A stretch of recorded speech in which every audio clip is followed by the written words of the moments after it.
Good evening, kindred and kind. It's been quite some time since I've told you a story. Our kindred have been awaiting their return. Before we roll into introductions and a bit of a recap, we have something planned very special for you tonight. So, without further ado, we are NearDark Studios, and this is Chicago by Night.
Hopefully you all enjoyed that. That was the fruits of Jaded's hard work. So it was an amazing new intro we have for our chronicle.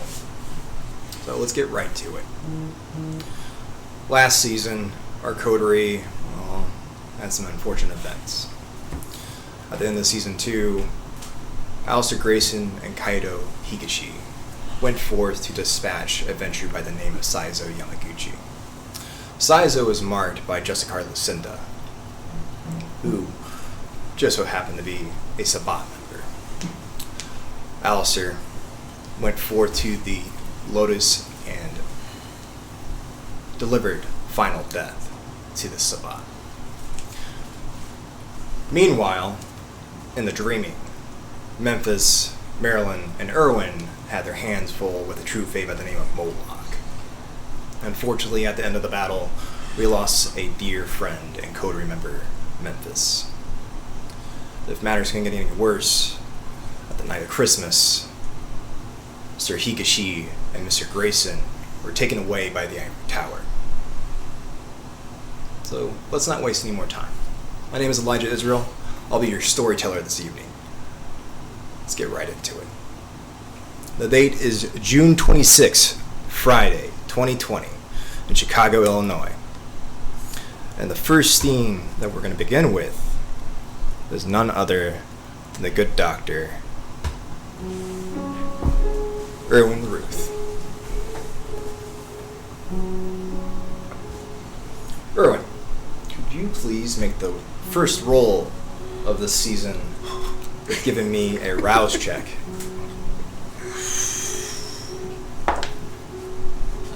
That's a go up a hunger. Alright. Erwin, as you awake in your new haven, it's been about 6 months since you've last seen Memphis. You've been scouring the tomes that you have taken from the chantry. Unfortunately, it was a lot of hearsay within those books, a lot of fables, a lot of indirect experiences. You didn't find any answers to further your search for Memphis. But fortunately, with some of your savings, you were able to acquire a rather quaint 2-story house that you're currently renting within Avalon Park in Chicago. There's a small residential area around the park. It's rather quiet. Not a lot of the city noise comes in and out of the neighborhood. Is there anything you would particularly like to do with your night to start off with? Go to the fridge and grab out a couple of blood bags. Okay. By a couple, I mean 4. Alright.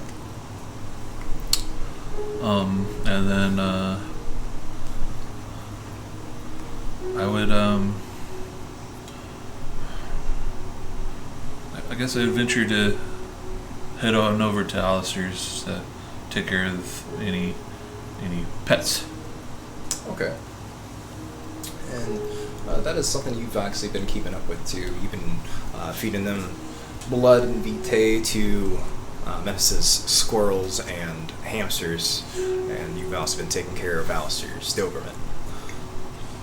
As you get yourself ready for the night, is that what you're wearing out of the house? Yeah, bathrobe, torn up shirt, some shorts.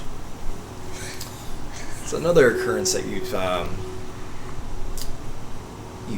come across in the past couple nights. Your friend's been rather quiet. You've noticed that you no longer have been dealing with the more bestial side of you. You don't know what it is. Maybe it's residual from the ritual that Marilyn and yourself have performed in Alcott Oddities that night. But as you make your way towards the door, you hear a...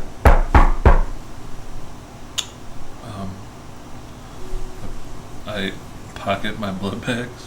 Okay. Answer the door. Okay. As you go to answer the door, whoever it is, they're really impatient. They just keep knocking over and over. As you open it up, you come to a individual who has several boxes of paperwork. It appears that they have two luggage bags that are sitting to the left and right of them. As you scan them up and down, you don't quite see their face because it's skewed by whatever they're holding. You do notice a tuft of brown curly hair peeking over these boxes, and you feel a thud as this individual drops these boxes on top of your feet. As this happens, you get a real good look. You see this individual's probably in their mid-20s. They look rather young. They also look alive. Sunken in, dark rings around their eyes, angular face, clean shaven. It looks almost like a teenager, but you know better. Like there's some maturity here. Stands about 5'11", very lanky. Hey, you Ruth? Dr. Ruth, yes. You are? Cool, whatever, man. And then he starts picking up the boxes, and he starts to barge his way into your house. Excuse you? Could you give me a strength and athletics, please? Well, that's good. I have lots of strength. All right.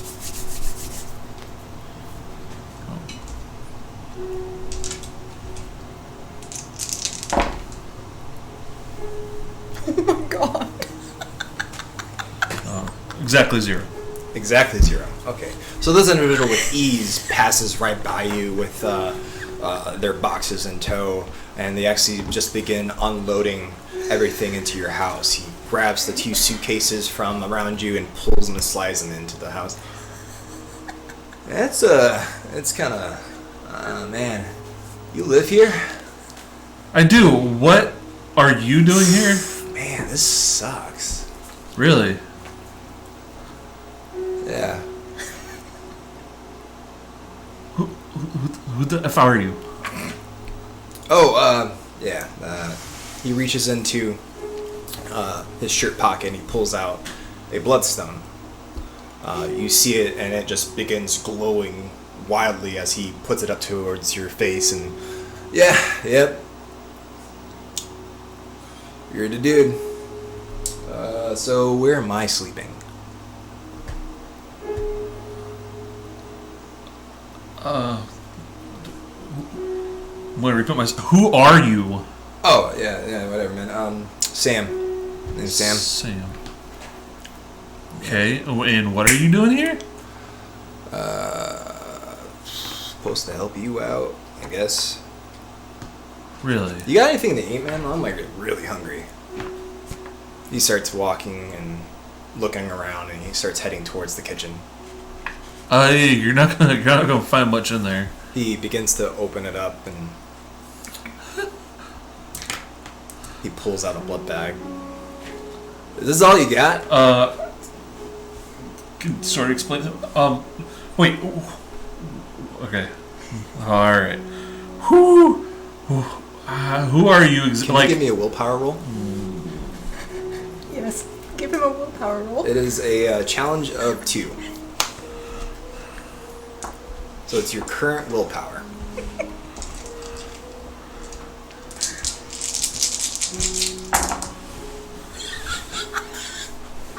I got 2. You got 2? Yeah, I got 2. Okay. Alright. You were starting to seize. You almost have a bit of an Alistair moment when you were starting to get infuriated by this individual just kind of barging and just touching everything. Okay. Clearly you were looking for me. Who sent you? Oh, your dead sire. Well, Dad used to work for Jocelyn, and I guess, like, I'm supposed to work with you now, or something. Yeah, it's kind of weird situation, but we're, like, roommates now.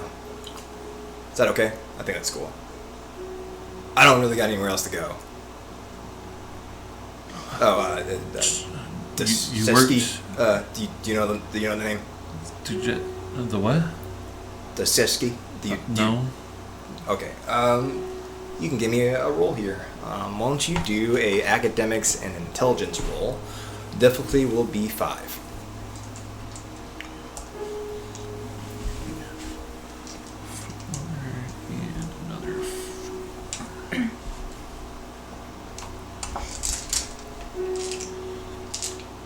Difficulty what? 5.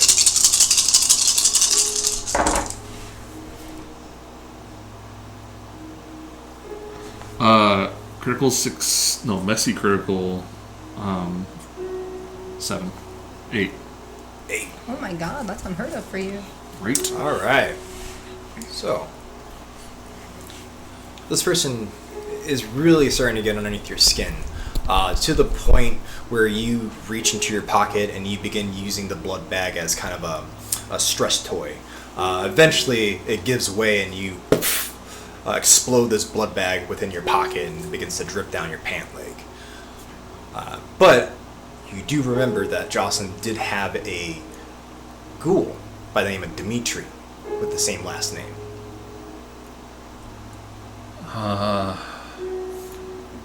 You're also aware of the family lineage of this ghoul family. So,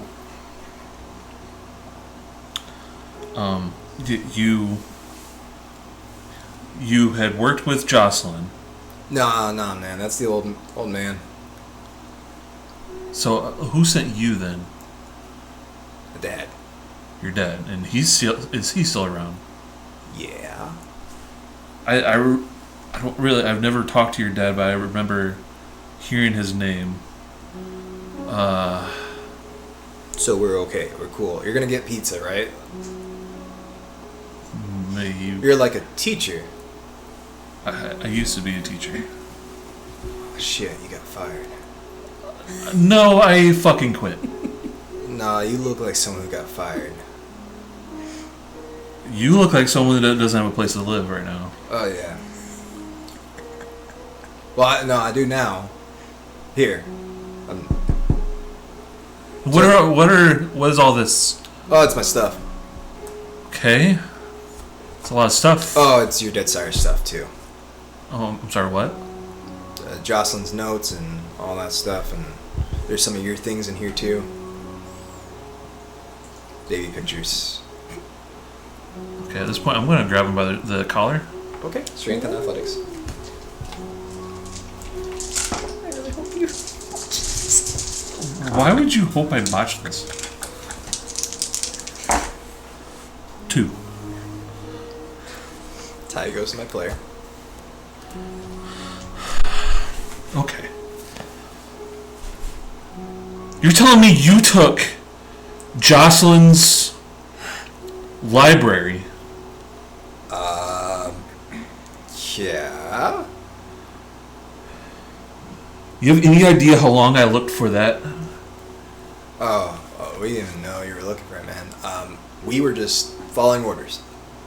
Whose? Jocelyn's? Yeah.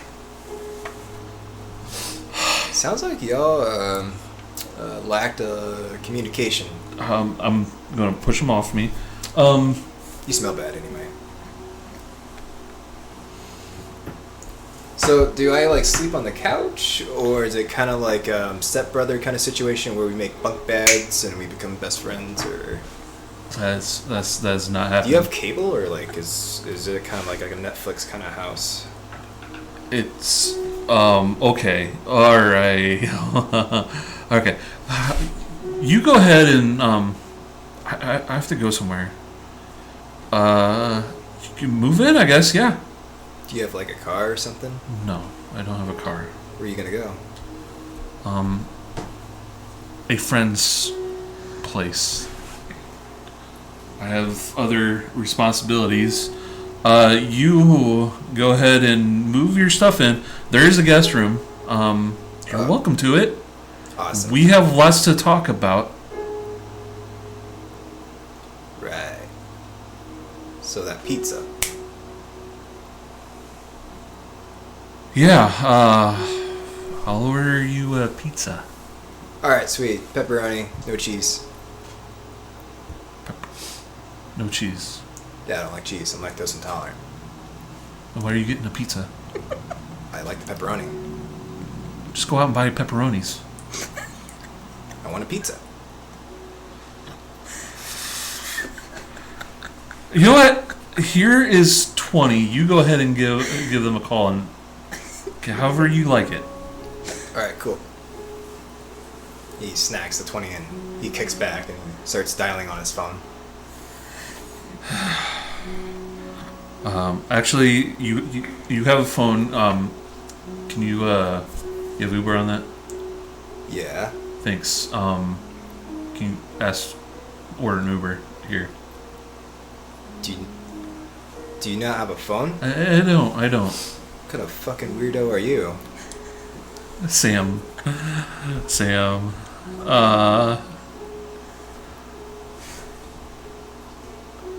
This is our first time meeting.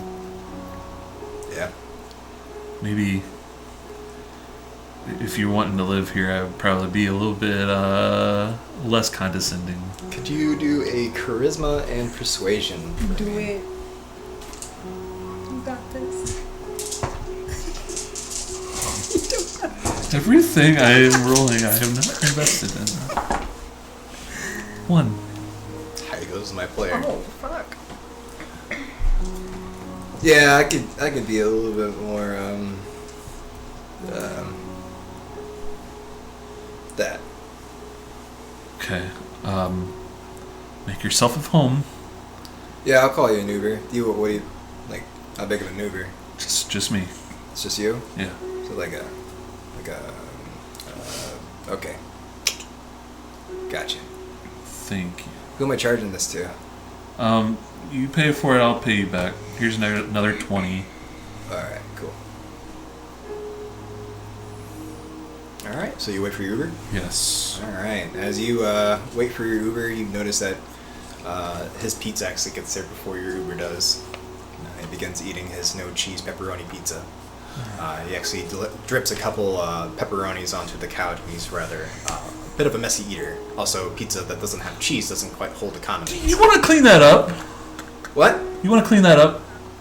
Oh yeah. I'm kind of a tidy person. Alright, I got it. As he goes to pick up the pepperonis, he kind of drips his slice as the rest of it just begins to just fall onto the floor. Oh my god. Alright, I got him, man. You okay? Yeah, I'm fine. You hear honking on the outside of your house. I gotta go. I will be back, and we'll have a talk. Okay. Cool. And then you see him as he is eating his slice, as it's dripping, as he's carrying a box in one hand and walking into the guest room. Alright. Yeah. Go ahead and leave. Alright. Where would you like to go? I'm going to Alistair's. You're going to go to Alistair's, okay. As you begin heading towards Alistair's, it's a bit of a drive, especially from where you're at now in Avalon Park. It's darn near about a 45-minute drive for you, so... Alright. You arrive to an abandoned haven. What would you like to do? First I will... I'll go into Alistair's house and I'm going to feed his dogs. Okay. So I will need some rouse checks for that. God. So why don't you give me 3 dogs? Why don't you just give me 1 rouse check? It's like a sick name. Up 100. Oh. Up 100. Okay. Alright, so you successfully feed these 3 Doberman. They've actually become accustomed to you being around and taking your vitae. At first, the first night was rather scary. They chased you around the mansion. Yeah. It was frightening. You spent the night in the bathroom. Yeah. For a while. Okay, so you fed the Doberman. I'm sure. Alistair will be back anytime. You guys stay there. Yeah, I'm gonna back up and leave. And I'm gonna go over to Memphis's guest house. Okay. Yeah. I'm gonna feed his hamsters regular food. Okay. And then his squirrels, I'm going to feed them vitae. Okay. So you go to feed the squirrels vitae. Could you give me another rouse check? Yeah, no problem. What could the worst happen like that? Okay. Another hunger. How much hunger are you at right now? 4. But, I have some blood bags. Okay. Alright, so as you feed these squirrels, you maintain the ghouling of these squirrels, and you drink for your blood bags. Alright. As you do, you drip some blood into their feed, and...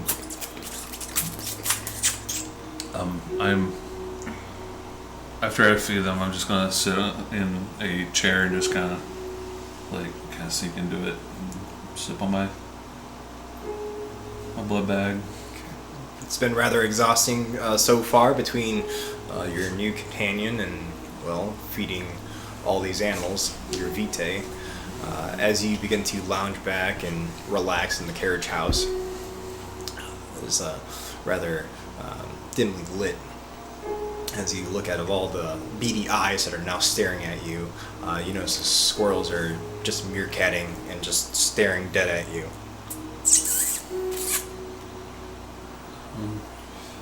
Can you give me a wits and awareness? Difficulty is going to be 3.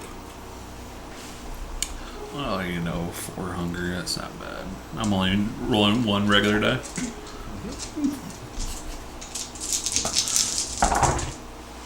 Holy shit. Messy critical 5. Wow. Okay, 5. And how many blood bags are you drinking? I'll drink 1 right now. Okay, you slake 1 hunger. As you're kind of just relaxing and drinking, you start to notice that one of those squirrels, they begin walking up towards the door of the cage, and their hand starts to slide on the outside of it, and it grabs the latch. You notice as it begins to pull it and raises up, it unlocks and begins to swing open. Stay in there. As it grabs the edge of the cage and it begins to... How many fucking times walk we gotta out. do this? You notice a red sheen come across their eyes.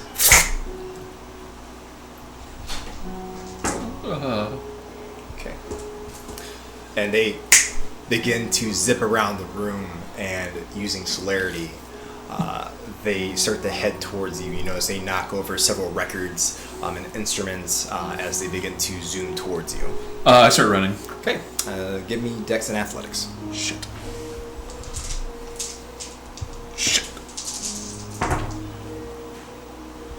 Bro, if you get fucked up by squirrels, I don't even know what to tell you. You know what? I wouldn't be surprised. 3. 3. Okay. You successfully dodge them as they begin to scurry through the couch, and they all climb up towards the head of it, and they all meerkat, and they look towards you as you make your way towards the door. Yeah, I bolt out the door and I close it behind me. Okay. As you close it behind you, you hear as they're all just planted against the glass, staring at you. It's not supposed to be like this. You begin hearing scratching on the glass as they begin coming up towards the top, and they're just staring. Oh my god. What the fuck? Yeah. I miss him too. So you see one beginning to slide down off the glass. He stops as he lands on the handle on the other side, and as you observe, you begin to see the handle begin to turn. I grab the handle and I'm putting my whole body against this thing. Alright. As you notice, the squirrel starts to jump up and down, trying to unlock the door. Are you just staying there? Okay. Eventually they give up and they walk away and they walk towards their cage. I'm gonna go back to Alistair's. Okay. I'm not chilling there. Alright. As you relax in Alistair's haven, we are going to switch scenes.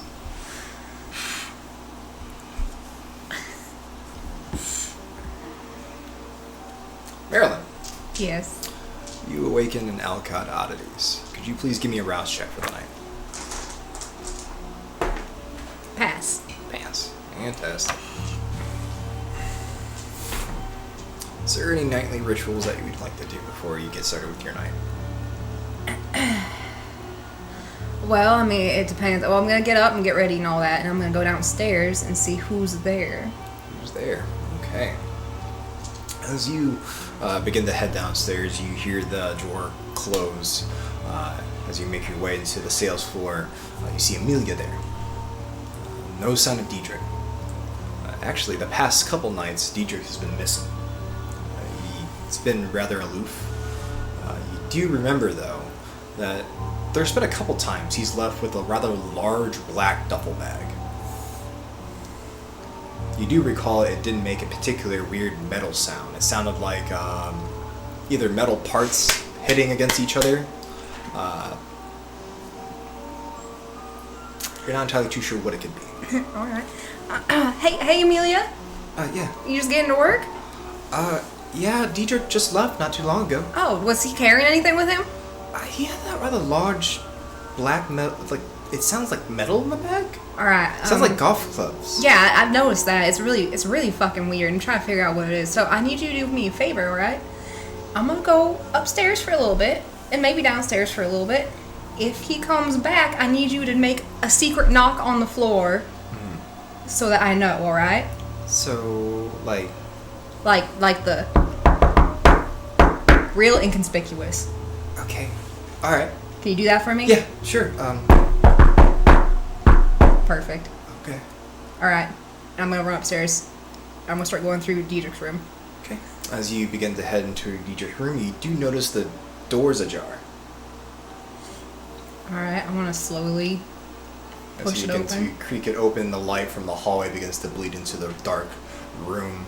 As you do, you hear a low growl. Rebel? Open the door all the way. Okay, as you open the door all the way, you notice Diedrich's drawer was left open, and he's currently chewing on his socks. Oh no! Rebel, no! Rebel, I'm gonna run in and pick him up. Rebel, no! Drop that! Bad boy! No! I'm gonna pull out his mouth. Give me strength and athletics. Oh no! Don't make me fight my dog.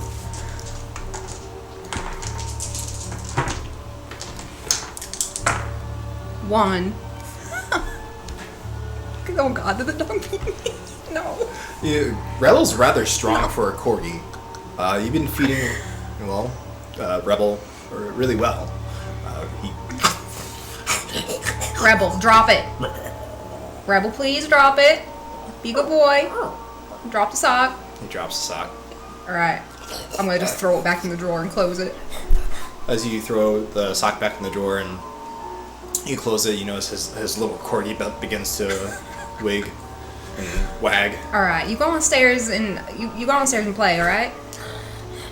Be a good boy. He begins to prance off, and he takes one step at a time, and another step at a time, and he slowly makes his way down the stairs.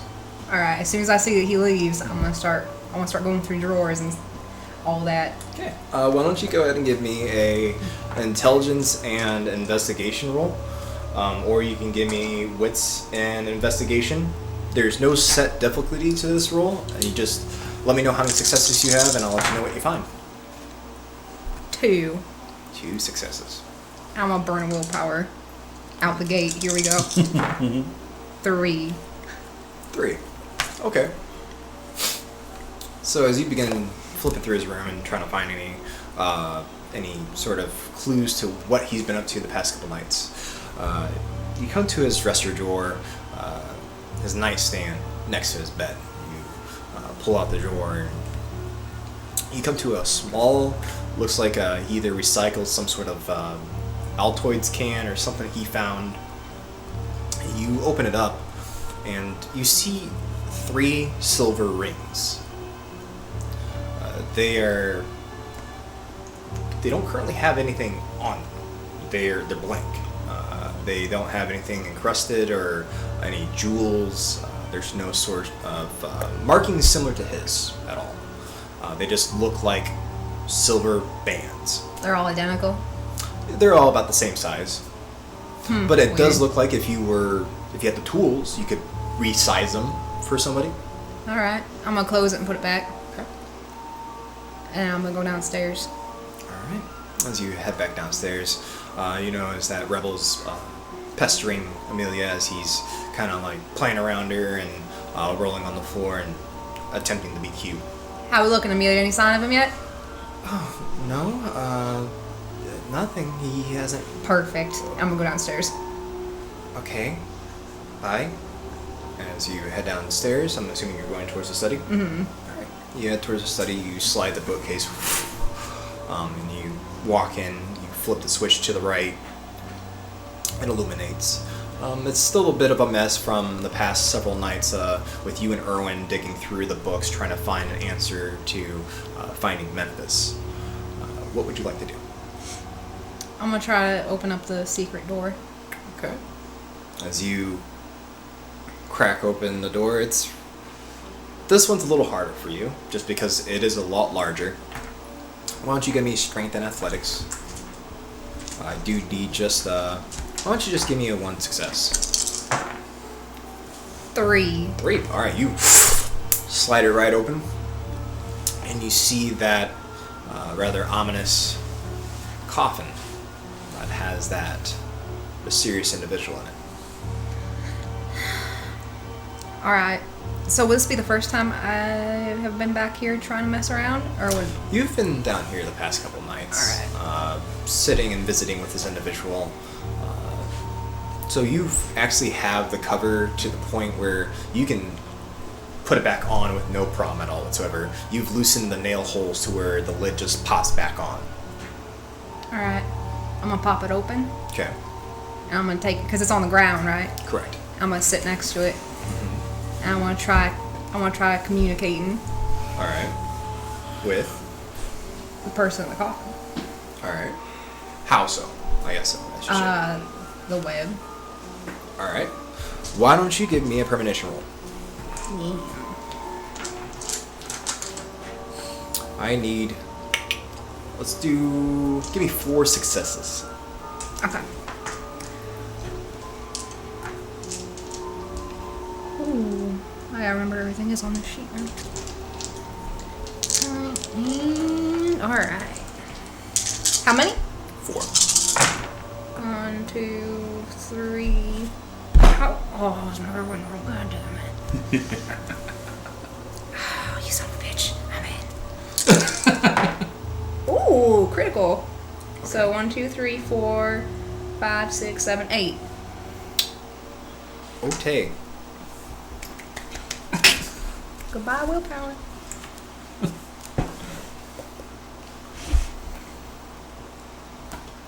I don't like that look. As you begin to focus and use your discipline amongst this torped individual, you actually place your hand on top of his heart. As you do, you notice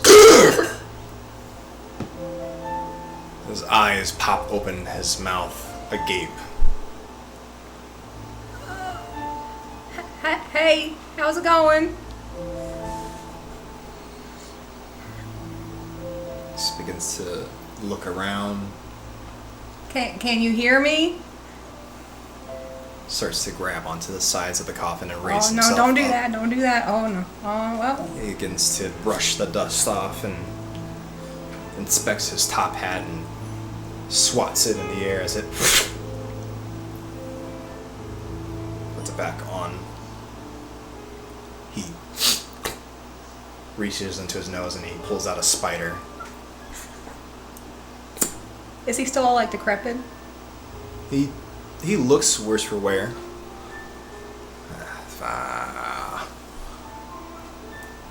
Who are you? My name is Marilyn Alcott.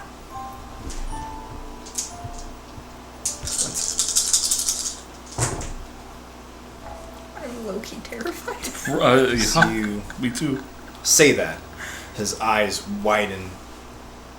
He starts to reach his cold hand out towards you. It's you. Yeah. I can't believe it. It really is you. What? All right. Okay. I was trying to talk to you to. All right. Let's. Okay. I'm gonna back away a little bit. But it's not. What? And he goes to swat at you.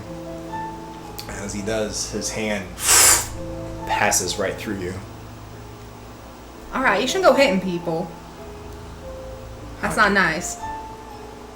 How'd you get here?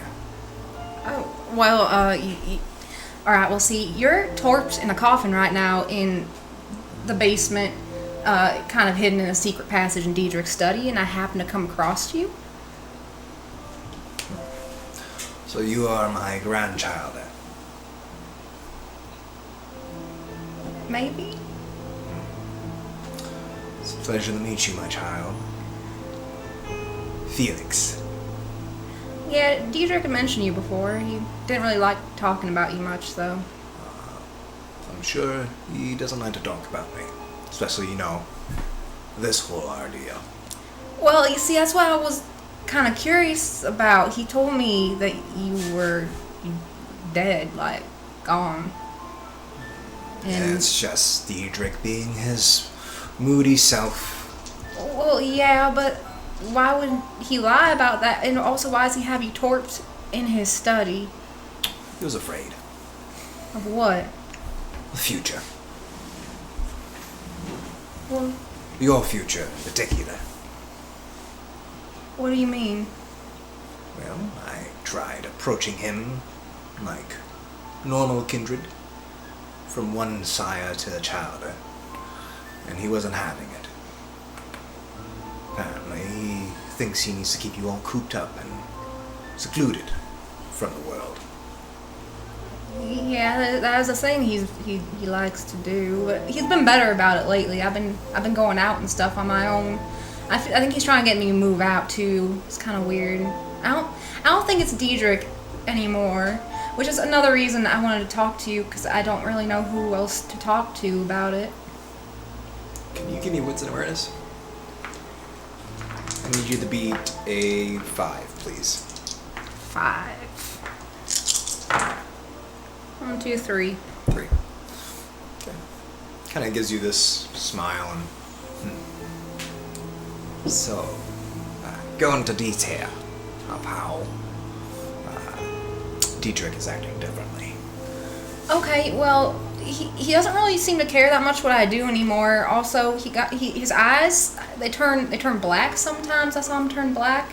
And I've also heard him talking to himself, but it wasn't even his voice. It was a totally other voice, somebody else's voice. Also, he got me a blazer for Christmas. This sounds like the work of Capula. Yeah. No child of mine would buy a blazer for his child. Right? Oh my god, thank you. Well, I can't quite do anything for you here, my dear. Unfortunately, we have a Yeah, there's an bit issue. of blockage. Yeah. Although, if you are able to release me. As he's speaking, you notice on his hand, he has a very similar ring to Diedrich. What's on here? What's the ring? Oh, I thought he would tell you about this. Is it Knights of the Moon stuff? Yes. Cool. No, he doesn't really talk a whole lot about it. I just He I hasn't know- trained you at all? I want to, but You No. should be a knight by now, my dear. I'm not. Oh, I didn't know there were like club rings. well, That's what's upstairs. if you release me, then I could train you. You would do that? Of course. Wow. All right. I don't know when he's gonna be back. I don't think I have a whole lot of time. All right. I gotta go. But I'll be back, and we can continue the talks of releasing you and whatnot. Well, if you release me, maybe we can have a talk in my facility. Your facility? Yes. What facility? Like an office? I have a private haven within the city that Diedrich doesn't quite know about. Is it still? How long have you been gone now? Is it still there? Could be. I can go check. Why not? Great. It is a secret, though. I'm good at keeping secrets. He walks on over and he begins to whisper the address to you. It appears that the location it doesn't make any sense because what he's telling you, like the locations and like markings are no longer there in Chicago. But you do know there was an old amusement park near the riverfront. Okay. He's telling you to take a particular manhole cover, and if you go into the sewers, there should be a maintenance closet. There you would find the entrance to his haven. Wow, that's quite the workaround to get to your haven. Yes, well, everything in this building, I'm assuming we on... he starts to spout off similar buildings next to Alcott's. Are we there? Yeah. Okay. Well, everything in this building is mine. Oh. My whole entire collection is in my haven. Oh. This is just a fragment, my dear. Oh. Wow. I will check on that immediately for you then. So, Diedrich practicing his knightly duties. What do you mean, like primogen stuff? He's a primogen now, by the way, in Chicago. My big shot child is a primogen now. Yeah. What happened with you two? He got a stick up his butt, my dear. Well, then he put a stick in your chest. Like, what's up with that? Obviously, he does not want to have fun. No. You know, I used to be a bit of a ringmaster myself back in the day. How so? I ran a show. A literal ringmaster? Yes. Oh my god. That is amazing. Diedrich would never take me to the circus. Really. He said it was too loud. He's always been like that. He's always been a stick in the mud. But though, my dear, you, on the other hand, I think we would get along just famously. Yeah, I think so too. Perfect. Well, until next time. Till next time. You see him and he snaps his fingers and you come to. Oh, he is so cool. I'm gonna close the coffin lid. Okay. As you do, you notice the coffin doesn't quite go down all the way. Uh-oh. What's happening? Is something in the way? You see his hands on top of the coffin. Oh no, alright. I'm gonna take his hand and try to pry it off. Okay. As you pry it off, and it's very rigor mortis. Wait. As you, Wait a minute. Oh. Does he have eyes? Is there anything else different about him? Give me an investigation roll. That ain't right. Wait a minute. I need. Tell you what. Give me 3 successes. Investigation. Okay. What do I? Just investigation? Investigation and intelligence or wits. All right. Whatever pulls the highest for you. 2. 2. Do you want to blow willpower or succeed at a cost? I'll succeed at a cost. Okay. As you put his hand back, you notice that you try to fit it back into place, it's kind of hard. His elbow brushes against the coffin and it kind of cracks the outside. As it does, you notice that on the inside of the coffin, something pops. You see either a board or what have you just pop out. Can I try to grab at it? Okay. As you grab at it, it begins to slide. It appears to have some sort of groove. It's either some sort of secret compartment or what have you. Can I try to open it? See what's in there? Pull all the way out, and as you do, it goes for almost the length of the coffin. And as you pull it out, you see something that's encased in, it looks like a leather scabbard, and it falls out. I'm gonna pick it up. Okay. As you pick it up, it has a very ornate silver guard on it. As you see leather wrappings all the way around it come to a silver pommel. At the tip of the pommel, you notice a crescent moon on it. I want to take it out of scabbard. Can I take it out of scabbard? As you pull it out, you see this rapier. It is also silver on the blade, pristine. There's no scratches or scarring on it whatsoever. It almost doesn't even look like it's been used. I'm gonna swish it around a couple times. Okay, and you premonition roll, please. No. No! Not like this.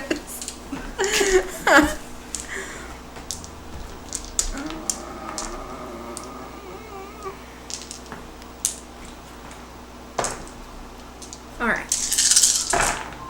1, 2, 3, 4, 5, 6. 6. Okay. Give me a willpower roll now. No. I I spent half of it I already. need you to beat 4. Oh, it could happen. Oh, 3. No, 2. I got 2. 2. You almost had it. Alright, as you come across, and you don't think you hit something at first, but it feels like you brought the sword into something cloth. And you begin to, and as you do, red light begins to bleed into the room. And you see small spider legs beginning to crawl out of this tear in the room. You see it's illuminated with red, almost like if you're in the network. Oh no. And you see these beady eyes begin to peer out as this arachnic-like body begins to step out of this tear. No. Oh god, how I turn this off? All right, I'm gonna sheath it. Okay, as you sheath it, you notice the spiders, they begin to bleed out of this rip. And as they do, you see them, they're red and translucent. They're about the size of a small dog. They're about the size of Rebel. As they begin to repair this scar that you made, and as they do, they disappear into the scar and seal it back up.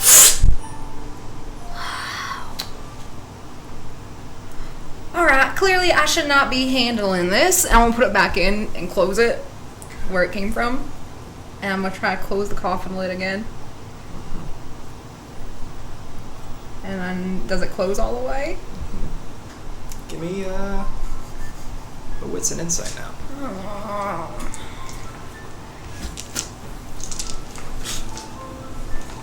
It's difficulty is 2 right now. Oh. 5. 5, okay. That was a rather jarring experience. As you begin to put the lid back on, you have no problems there whatsoever. You're starting to think like maybe the sword did it. Yeah, I'm gonna go with the sword. possibly it could have been your powers. You're not too sure. You begin thinking and kind of checking yourself and like feeling around your body, and then it just hits you. You begin to feel like you're forgetting something. Oh no. You start to try to think of what it could be.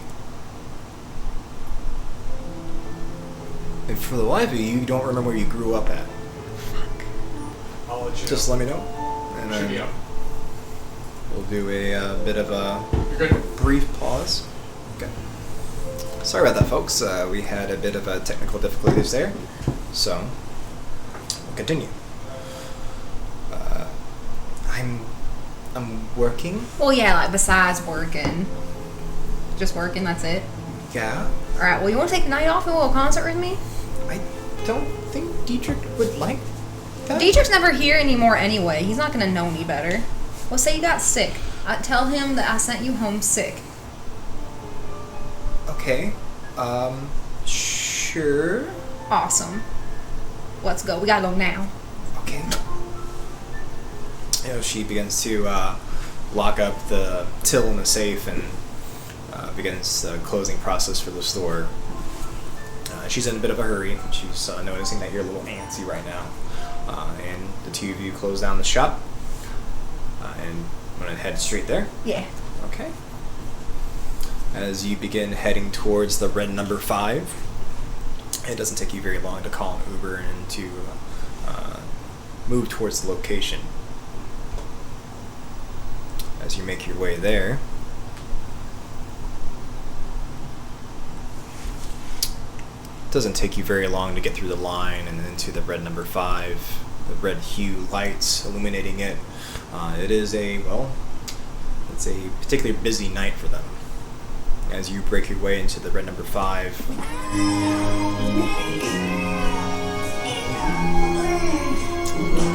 the music begins to blare over the speakers and fill the room. And you notice, front and center on the stage, is Damien playing on a saxophone. And the baby chorus is currently playing. Amelia, have you ever seen Baby Chorus before? I don't... Is this what... Yeah, they're playing right now. They're real good. How'd you get in so fast? It's rather hard to get into this club. I've been frequenting. Okay, I've been going to shows a lot lately, trying to get cultured. It sounds like a weird kind of new age jazz. I don't put labels on it. Okay. Where's your... Are we meeting any of your friends here, or...? No, it's just you and me. We're hanging out tonight. Oh, okay. Is that okay? Yeah, that's fine. Okay. Give me another wits and learns.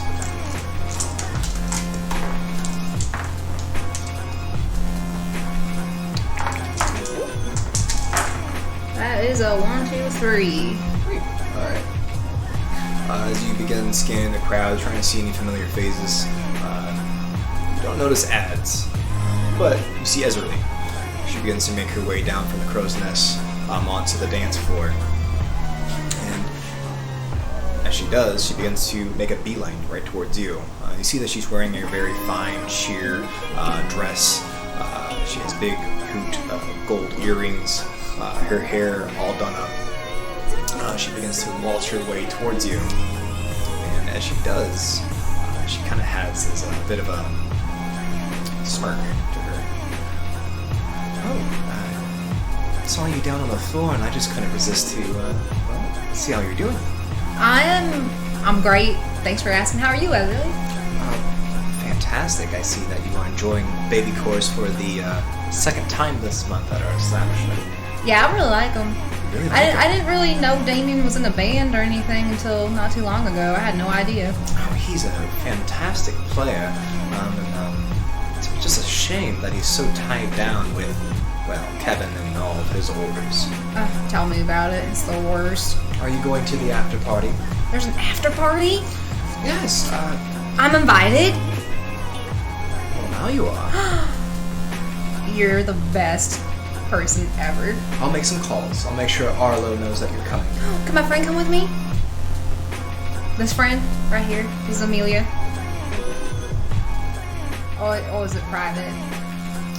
It's a bit of a private. Private. Oh, alright. Unfortunately, I think it's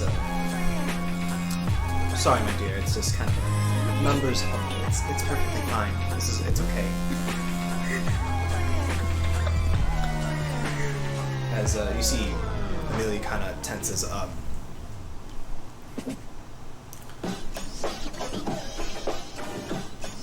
She begins to kind of recede back as you and Esley begin to engage in this conversation. So, have you heard from Memphis at all? No word yet. He's still on his retreat, or whatever it is that he's doing. Why? Well, Ads has been looking for him. Damien's been looking for him. Kevin's been looking for him. Oh yeah, Kevin. I mean, if I had heard from him, you all be the first to know, but I have not.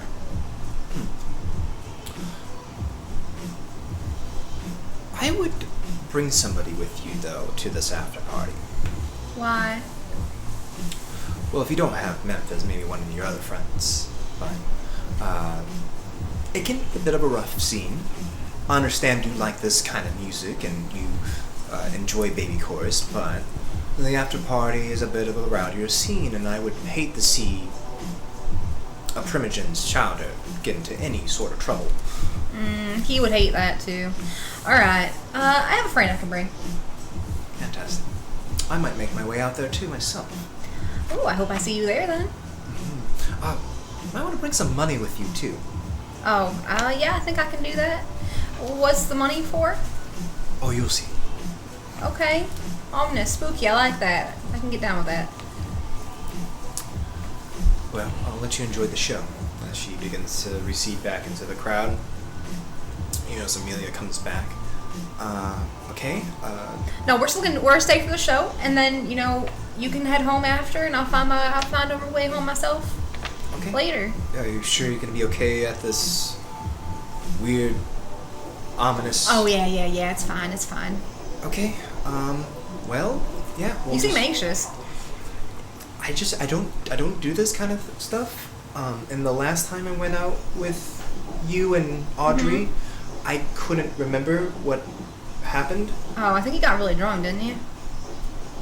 Yeah, that's what everybody's been telling me. Yeah, maybe don't drink so much this time. I only had one drink. Oh, wow, you really can't hold your liquor. Okay, well, alright. See if she kind of just like nervously bobs back and forth as Baby Chorus plays out their set. Eventually it starts to die down and Damien comes up to the mic. Alright, well, thanks for everyone coming out. It's been a pleasure. And, yeah. Peace. He's so cool. He doesn't care about anything. He slings his sax to the side and he walks off the stage with his band. During this point, too, I want to text Wait, can't text Erwin. God damn it, Erwin. How am I supposed to get a hold of you? There's an after party. Alright, would I know where Erwin would probably be? So you do know he just got a new place. Okay. You're still aware that he doesn't have a cellular device, but he's also likes to hang out. He hangs out at Alistair's place. He likes to feed the dogs. Alright, I'm gonna call Alistair's house first. Okay. Alright. I would say Alistair's probably old school enough that he may have a Like a rotary phone or something. landline still.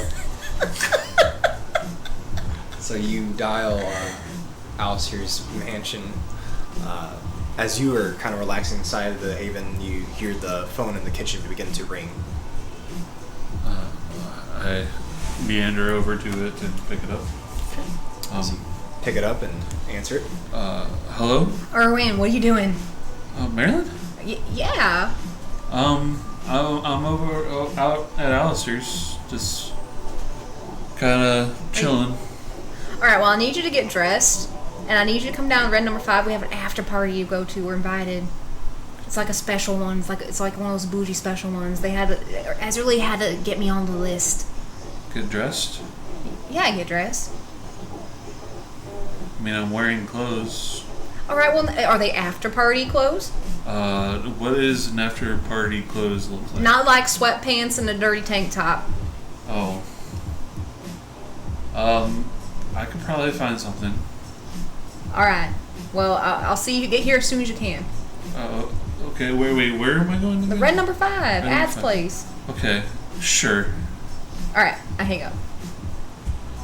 Okay. Erwin.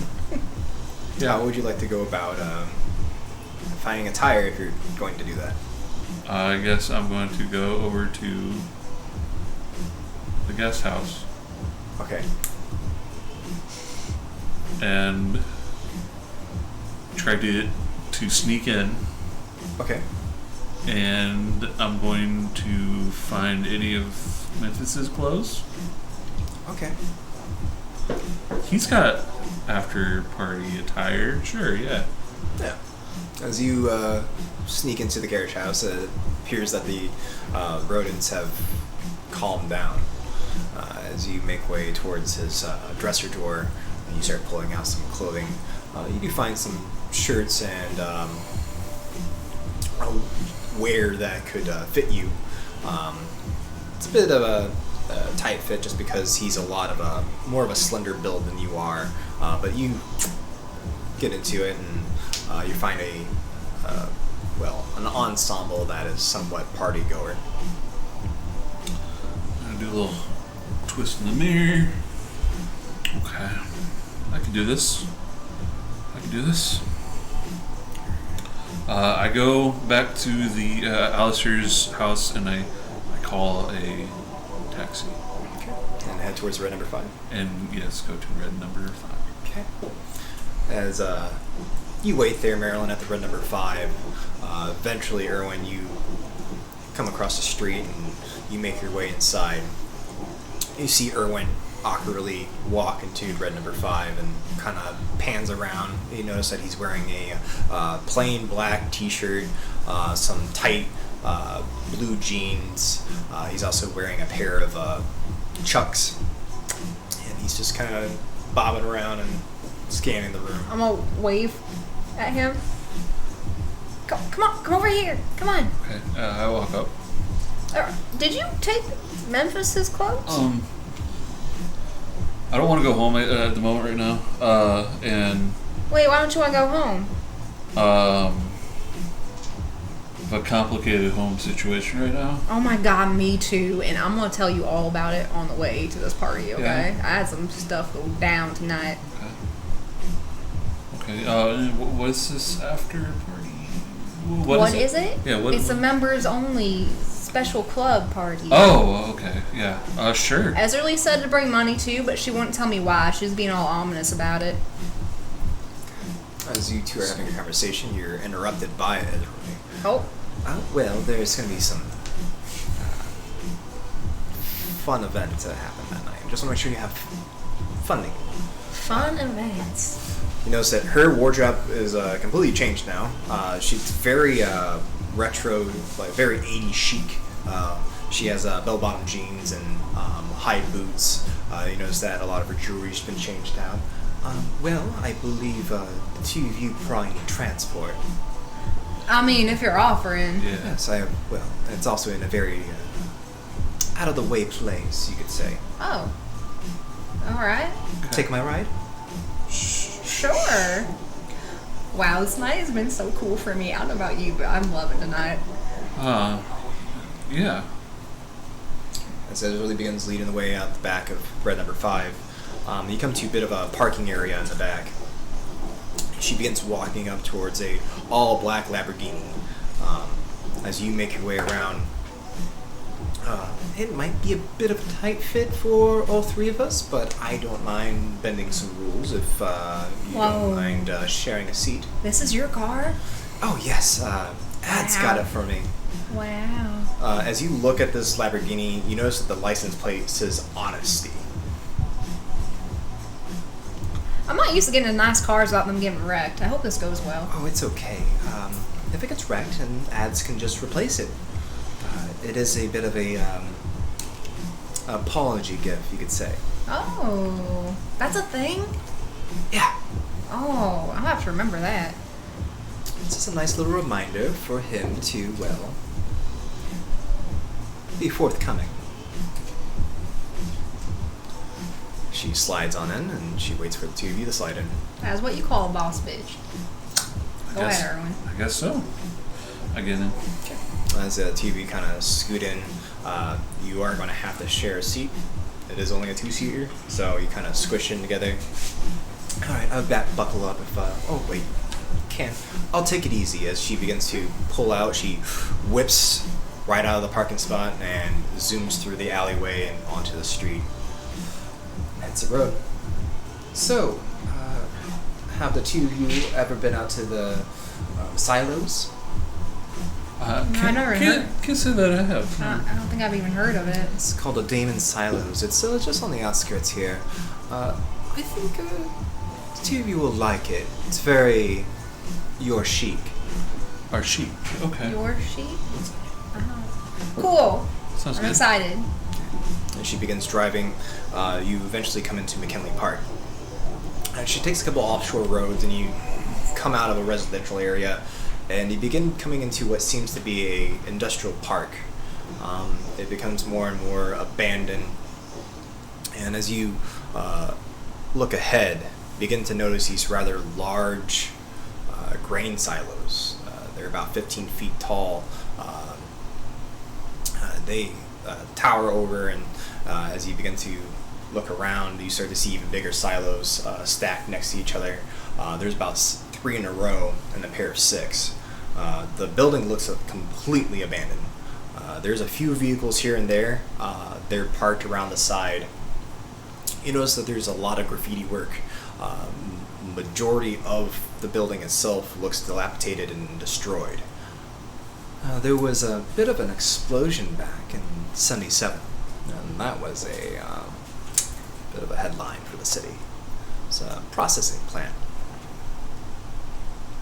But So you guys have parties here?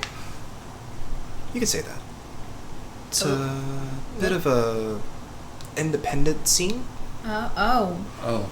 So I understand that where your loyalties lie. I just wouldn't mention that. Right.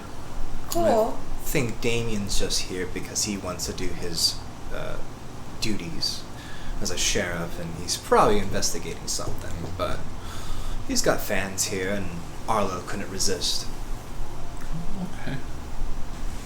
Okay. Alright. Are you gonna be good, or? I'm fine. You're fine? I'm fine. Fine. We're fine. So you both fine? Everything's fine. We're good. We're good. Fantastic. And she slides out of the Lamborghini, gets to your door, and opens it for the two of you. Thank you. I'm gonna step out. She parks next to a couple of other vehicles. She begins leading the way. As she does, you come into this abandoned factory. You begin looking up, and as the moonlight bleeds into the broken windows and illuminates the factory floor, you begin looking around. There's trash and debris, old plaster laying on the ground. There is tons of graffiti within this building. She whips out her phone and begins to use it as a flashlight as she leads you into some tunnels. You come to a set of metal stairs that begin to wind down into what seems to be in a basement area. The further and further you get, the darker it becomes.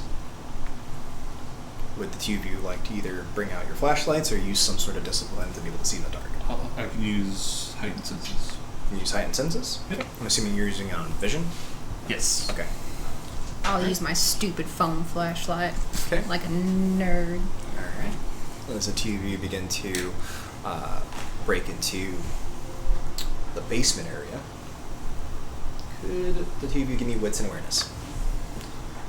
Set difficulty will be, we'll do 3.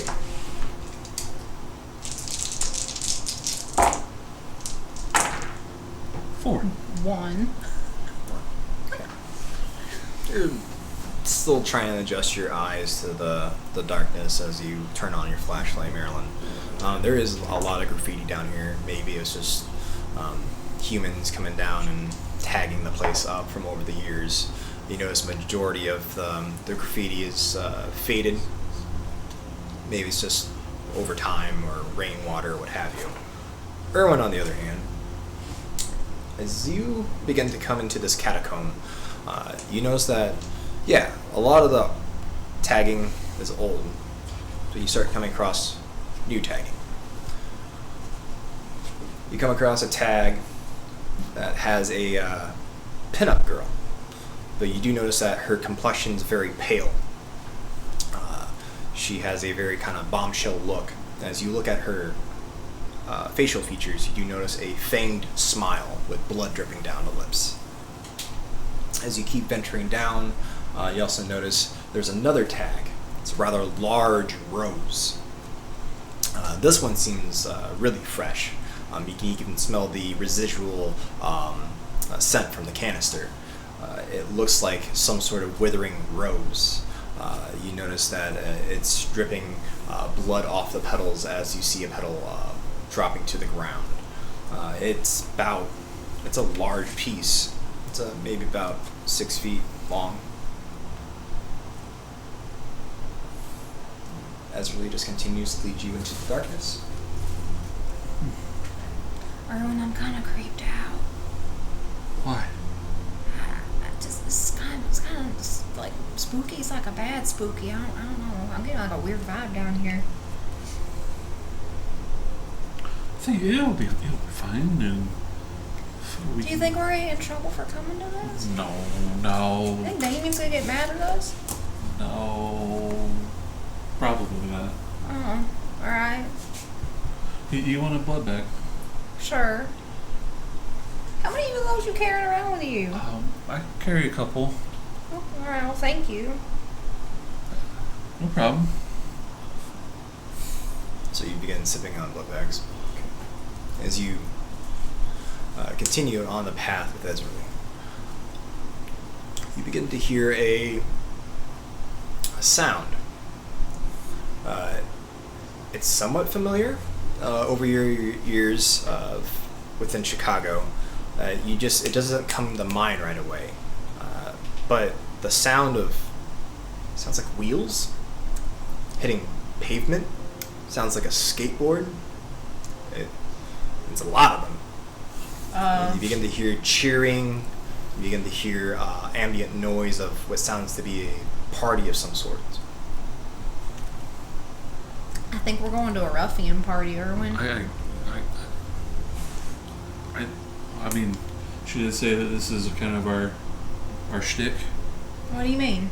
Well, she's maybe we'll be able to blend in really well. You gotta act like you're a ruffian, Erwin. I am a ruffian. All right, I believe in you. You can do it. Till you come, you notice Ezreal has stopped. As you come up with your flashlight there, Marilyn, you illuminate and you see that Ezreal has now dropped her phone to the side and she's speaking with somebody. There's these two large metal doors. This individual is rather tall. As you look up and you scan this individual, you see that he's wearing a all leather jacket, very roughed up shirt, though he has a very square jaw and pale skin. As you look and see his eyes, you notice that they are all yellow. Pointed ears, shaped head.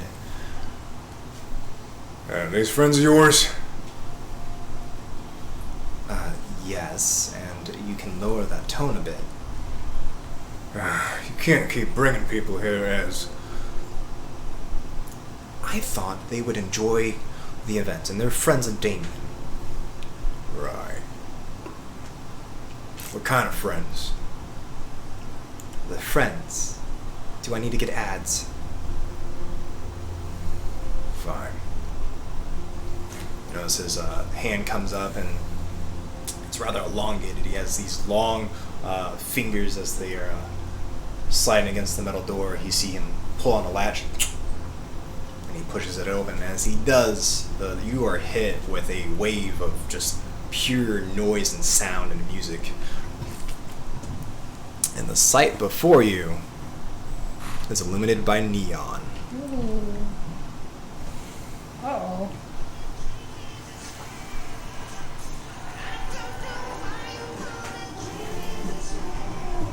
So you break into the scene. You see several individuals. They're all wearing glowing necklaces, neon paint as fluorescent lights illuminate their bodies. As you begin looking around, you notice that this area has been turned into what looks to be a skating arena. You see ramps and rails to the left and right. You see crowds and groups of people. In the center, you notice that there's a large cement bowl. And it almost looks like it's been made into a makeshift ring, some sort of roller derby ring.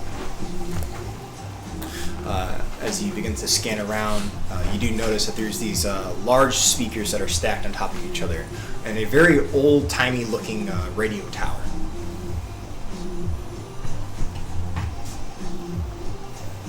Well, welcome.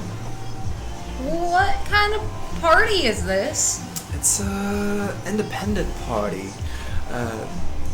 It's being put on by a brouhaha by the name of Arlo. Arlo? Yes. Does that ring a bell for me? You could roll. You can do an intelligence and streetwise if you like. Set difficulty to 4. 2. 2. As you begin to try to think of the name, it doesn't sound too familiar. She begins to point out to the crowd, and as she does, she points to a male individual. He has gray hair, gray beard. He's wearing a blue vest, white button-up shirt that's unbuttoned and the collar's popped. His blue jeans and black leather boots. You notice that he's walking around and he comes up to 2 groups of people, and as he does, you notice that these 2 groups of people, they're wearing matching uniforms, and they're sets of 3. The first group that he walks up to, they're wearing a very kind of punk rock look. You notice as one of them is turned around, you see the same kind of pinup girl design on their backs. They're also wearing what appears to be rollerblades. You see one that he's talking to in particular is rather petite, short black hair swept to one side.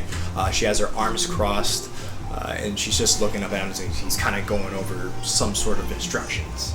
As he leaves and he starts heading towards the other group of individuals, and these 3, they have a bit of a very greaser-like look. They have leather cuts. And on the back, you see that rose emblem on their backs. They're also wearing rollerblades. One of them in particular that kind of sticks out towards you, Erwin, because he's a big guy, very big guy. He has this full brunette beard, shaved head, very muscular, very athletic built. But this other team also has a very tall individual too. This female individual stands about 6'2". She has red, dark hair pinned up, and the teams almost seem very similar in height and builds. Either they play some sort of position with some sort of rollerblading game that they're doing, and yes, that's who she points out. 2 questions, Azraeli. Yes. Who is Arlo? Well, Arlo is the MC for the games here tonight.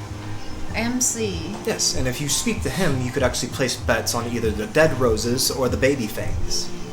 Okay, so is that the deal with the rollerblades? Are they racing or something? Kinda. Oh, okay. That's cool. It's a sport that these independents have come up with. It's kind of like roller derby, but it gets a little messy. Okay, so kind of like Brink? You know that movie? No, I don't know. It's a Disney movie. Oh, okay. Well, it's a bit like roller derby, but it's a little bit more violent. Those 2 tall individuals, those are their hitters, and they're both talking to Arlo. Those are the captains. That's over there with the baby fangs. That's Tess. She's kind of a bitch. And then over here, Rico is the team leader for the Dead Roses. And you look at Rico, and he has swept back black hair, tan features, very slender, athletic build. He's not as tall as his companions. Stands out maybe about 5'10". He's currently speaking with Arlo, and just kind of, he's very animated. Alright, so it's like a horse race, but with people. With kindred. And violence. Everybody here is kindred. Okay. And as you begin to speak with Ezreal, both of you are interrupted with this rather large announcer-like voice. All right! As you see the speakers begin to pump out this voice. Now, everybody, I hope you are all ready for tonight. This is the Midnight Slice. I'm your humble announcer here. I hope you're ready for the Dead Roses and the Baby Fangs to compete in this blood derby. Now place your bets and get ready for some racing.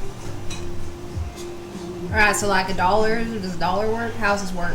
How much? I have $80. Well, you could bet I give it to you? $80. Sure. I tell you what, I'll put this with my pool, and if we win, then we'll split the winnings. Okay, here we go. Okay. She walks over. She begins to talk with Arlo. That's all the money I have.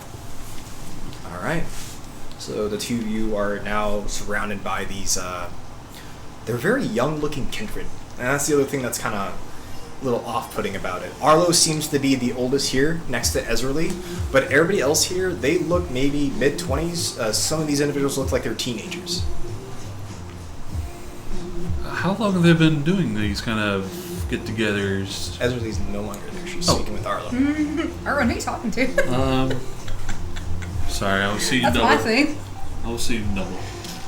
How long do you think they've been doing this kind of party out here?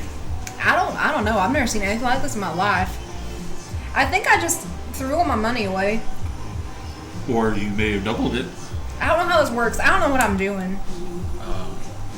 Yeah, there's a lot of that going around. Hey, once this is over though, I got something else I gotta do if we have time. Do you want to help me? Sure. Alright, I have to check on something for someone. Okay. And it involves going through a sewer. What? You already said you'd help me. Okay. Great. After a while, Ezreal does make her way back. Okay, well, I placed all bets on the Baby Fangs. Even though Tess is a bit of a bitch, they do win a lot. Which one's Baby Fangs? She points over, and you notice as she begins to point over towards the Baby Fangs, the very bombshell-looking punk rock females. You notice that they were already walking over. Oh. Erwin, be cool. That's what I am. Okay. Besides Tess, you do see that rather Amazon-looking female. She's got that pin-up red hair. She's also very broadly built. Next to her, there's this brunette female. She's got this ponytail that comes all the way down to the nape of her neck. As you look, you see it swing back and forth, and you notice a dagger swinging off of it.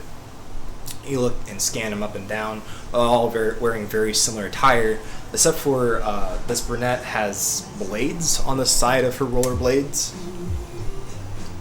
Whoa. As you see Tess approach Ezreal. So you decided to come out tonight? Yes, it's Damien's night, and I figured to come out. Yeah, whatever. Who's your friends? Hi, I'm Marilyn. I like your rollerblades. I like you. Thank you. I'm Erwin. Yeah, whatever. So, Yeah. what brings you out tonight? Oh, our friend Ezreal here invited us to come out to an after party. I've never been to one of these before. It looks real fun. Oh, I see you repping Damien's little jazz band. Yeah, I like it. Well, she placed her bets on the right team. As you notice, Tess begins to say this. You see Rico beginning to walk over. Hey, what's the big deal, Ez? You don't think we're gonna win? Oh, who's your friends? I'm Erwin. Yeah, whatever. I'm Marilyn. Rico. As Hi. you look at Rico, he's got very slender features. He has green eyes. Maybe before his embrace, he was very tan-skinned, but he seems a little paler now. So, why didn't you place your bets on us, Ez? It's the big deal. Probably because she thinks you're going to get your ass kicked again there, Rico. What's your team called? Oh, the Dead Roses. That explains the patch. Yeah. All right. All right. Well, have fun losing your money, and have fun losing. See, I told you. As he begins to skate away, he heads back towards his team. All right. It is enough of this talk, and we're going to get right to the racing here. I hope you enjoy these jams right to your ears and through the airwaves. This is Midnight Slice. Do you think they slice each other with their rollerblades? This looks really brutal. Wow. As you see these individuals begin to line up next to each other, you see Arlo take front and center of the stage. All right, is this going to be a clean race? No elbows to the face. All disciplines are allowed. And, well, try to keep the blood off the track. Ready, set, and he reaches into his pants and he pulls out a rather large pistol and he fires it off. You see the teams begin to take off and begin the rollerblade. And as they do, it's very clear, yes, they have disciplines. They're beginning to use celerity and they begin to whip around this bowl over and over. And as they do, you notice there's people in the crowd. They begin throwing cinder blocks in the middle of their path. And as this happens, you see that Tess is currently leading the pack with the baby fangs. And a cinder block comes right towards her head and she ducks underneath it with celerity. And it's very inhuman in what they're doing. If any human or kind would have seen this, it would be an immediate break of the Masquerade. This is a fever dream for Kevin Jackson. Damien looks shook. Alright, I'm gonna make some rules real quick. Are you looking for Damien? Yeah. Okay. As you begin to scan the crowd and peek out Damien, as you look and you see Damien, he's kind of scanning the crowd as if he's looking towards somebody, and he looks back towards the race and he just shakes his head and he just begins scanning through. Oh. If you would like to investigate this further, either one of you can give me wits and awareness. Yeah.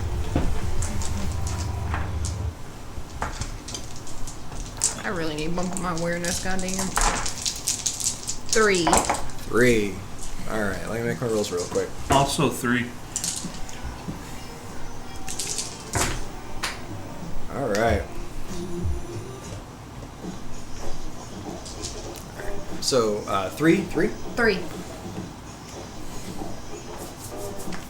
You two begin scanning the crowd, and you look at Damien, and you begin looking at the direction he's looking at. As you do, you begin to pick out a familiar face in this rather alien crowd. The one feature that does stand out are those fox-like eyes and that red swoop to the side hair. See him wearing his long black pirate trench coat. Uh-oh. As he looks at you and he looks at Damien,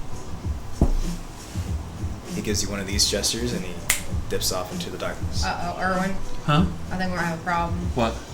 As you watch him dip out, you see Damien beginning to push through the sides and he starts making a beeline towards John. Remember that John guy? John? Yeah, the fox guy. Vaguely. Why? What about him? When we were dealing with the River King? Yeah. Okay. He's here, and it looks like Damien's after him. Oh. And they are neck and neck. It looks like the baby fangs has this in the bag. Oh, and here comes Zeus. You see that rather large individual with the dead roses and the bald head. He comes up and you see lightning beginning to crackle from his right and left hand. And as he does, he claps them together and you see a lightning bolt shoot towards Tess. You see it lands directly square in her back. And she falls to the ground and she begins to roll out. As this happens, you notice the rather tall redhead. She swoops around 360 and begins to spin. And as she does, she begins to skate backwards. And then she sees Zeus and lays him out, clocks him, and he hits the ground hard and begins to roll out. Now, the third member of the Dead Roses has been rather in the shadows and then behind Zeus. As he gets knocked out and rolls to the side, you see this rather short individual with a long black hoodie. You see the hood blow back and you see these large pointed ears and pale skin. These features are a dead giveaway he's a Nosferatu. he has these black eyes, and underneath his neck you see these folds of skin that looks like shark gills. As he begins to skate towards this rather tall redhead, see him begin to lunge out with his jaws, and you see these shark-like teeth as he chomps down. He skates up closer, and he takes a huge gash out of her thigh as you watch. Oh, there's some nasty play right there from Jaws. Alright, it's anybody's game right now. Erwin, this is getting really gross really quick. I don't know. You might still get your money back. I don't know if I like this. I think it's kind of exciting. That's concerning. Alright. As you see these events unfold, Tess recovers off the ground, and so does Zeus. You know that Rico is currently in the lead. But within seconds, you see Tess. She gets in almost this sprinter-like stance as she puts her hand to the ground, and you watch her just completely disappear and blink. She comes up right behind Rico, and he turns around and completely misses him. She whips around and she sticks her arm out and clotheslines Rico as he hits the ground and rolls right before the finish line. And you see Tess finish. Alright, we got a winner. Looks like it's Tess and the baby fangs. Wait, I mean, we won. Yeah, right? That's Yeah, our team? you That's won. our team, yeah? You won. Oh, hell yeah. Looks like we won. Let's go get a prize. Oh my god, I hope it's a lot of money. I could use a lot of money right now. Alright. And it looks like the top bidder was Ezerly, as always. Ez, come up to the reporting stand and get your winnings. Alright. As the two of you, are you all three going up there? Yeah. Yeah. As the three of you walk up, you see Arlo. Alright, here you go. I don't even know why you need more money. And he pulls out a briefcase and he unfolds it. You see several hundred bills lining this briefcase. Okay, my dear, here you go. Wow. I'm immediately counting it. You begin counting it? Yeah.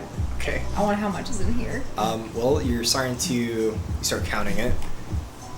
You get 1,000, 2,000, 3,000, 4,000, 5,000, 6,000. I'm gonna stop. 7,000. Yep. How much money did you bet? $80. I betted a lot more than $80, but like you said, I don't really need the money. Thank you. Alright, well, I think that does it for me tonight. Looks like Damien's no longer here. Yeah, he scampered off. I think he looked kind of tired or something. Okay. Well, I leave you two to have some fun and mingle a bit. Do you need to ride back into the city? No. I can handle it. Okay. Well, you two have a nice night. Enjoy your winnings there, Marilyn. I will. Thank you. On your character sheet, why don't you add, with your backgrounds and merits, put temporary next to it, 3 dots of resources. Oh, her. Alright. Is there anything the two of you would like to do while you're within the silos? I'm gonna keep an eye out for Damien. And keep an eye out for Damien? Yeah. Okay. Just to wander around. Same. Alright. So you said you had our ride covered? Oh, I sure fucking hope so. Oh, Look I at guess this. that's a good point. As an Uber, I can take all the Ubers in the world now. True. You're I like, can buy 1,000 Blazers and fill Diedrich's room up with you it. could buy Alistair's Haven from him. I don't know about that. That's a mansion. That's millions of dollars. How do I understand the concept of like value and money more than you? Drinking a lot tonight. Maybe you should stop. Nope. Okay. Well, I guess we should head back if we can't find Damien. I was gonna try to see what all that stuff with John was about, but I think they might be long gone by now. Yeah. And now you said you wanted to go through a sewer? Yeah, we gotta go through a sewer to get to where I need to go. Okay. It'll be fine. It'll be Right. fine. All right, sure. We've done way worse than walk through a sewer, right? True. Okay, yeah, sure. Let's do it. How you been holding up lately, anyway? I'm fine. I only got attacked by Memphis's squirrels once today.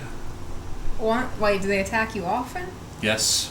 Why? As soon as they get blood, they become rabid.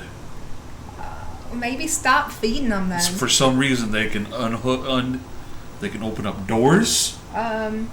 Unlatch their cages. It's quite frightening. Maybe stop. I don't want to stop. Oh, all right. I mean, like, yeah, it's a hassle, but I mean, there's a. I just feel like I need to do it. Okay. I won't judge you. Thank you. Okay. Is there anything else you'd like to do? Nope, we're gonna start heading for the exit. Let's begin heading towards the exit. That rather large DJ voice booms over through the speakers again. All right, I hope you enjoy the races. Now, this has been Babylon with the Midnight Slice. I hope you enjoy these cool jams coming through the airwaves. And until next time, bye-bye. And the speakers cut out. We head towards the exit. And that's where we go to break. Oh, whoa. Hey guys, we got something special for you for the break, too. We got all sorts of special stuff for you guys tonight. Special stuff. Captain Camarilla Volume 2 for you guys Just right now. commercial. Tonight? Yep. Yeah, right now. All right. So we'll be back. We'll roll out the commercials here, and we're just going to take a quick break. And button. Man, he said he was going to be here. I don't know where he's at. Alistair! Hey, Alistair!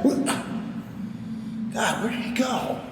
Who are you? Holy shit! Alistair, it's me. It's from Captain Camarilla. Captain, wait, that was years ago. What do you... Yeah, the prince wanted a second one. So he sent me here. He said you'd be here, and we just filmed. A second one about what? About whatever's going on here. Elysium? Yeah. All right. Welcome, Kindred. Tonight we're going to be going over court. Welcome to Elysium. Tonight we're going to be talking about the rules and etiquette of Elysium, and some of the positions that are involved with it. Think of court like a city hall meeting, where there's certain representatives that can listen to your claims or your quarrels. Not that it will really help, but sometimes it does. At least there's someone to talk to. So tonight we're going to go over some of those positions. Follow me. After you.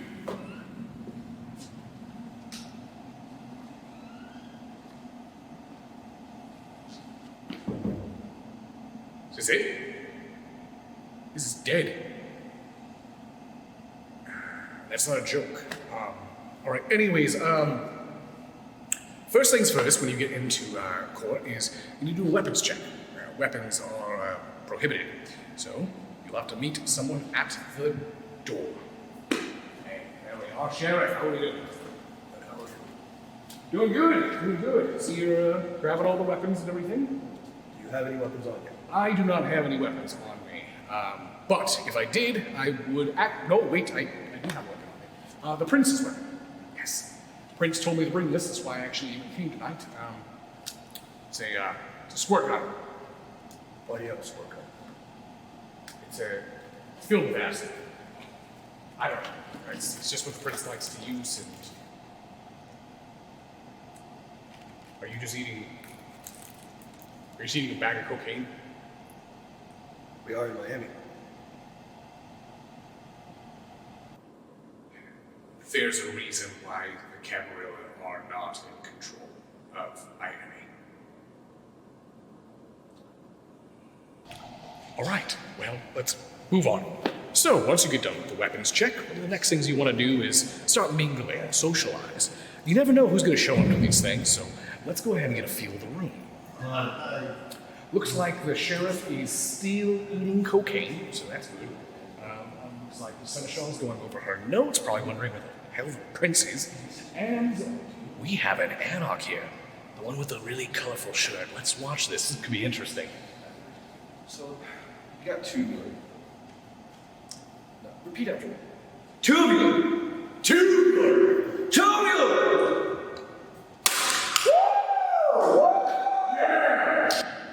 All right, I already know what you're thinking. One, was he drinking blood out of a beer can? Yes. Two, is that normal for Alex? Also yes. I'm sorry, I wish I could introduce you to the prince, to the biggest position here in Elysium. I don't know where he's at. He should be here by now. Oh, hello there, Jeets. What's going on, Alistair? This is the camera crew that the prince wants for the whole, to teach all the newly embraced about Elysium and court. You see, this is a primogen for Clan Bruja. There's one of every clan in each domain. So if you are newly embraced Bruja, then this is the top guy. This is who you go and talk to. Mm-hmm. Don't talk about Carthage. Don't bring up Carthage. Don't bring up Carthage. Please don't talk about Carthage.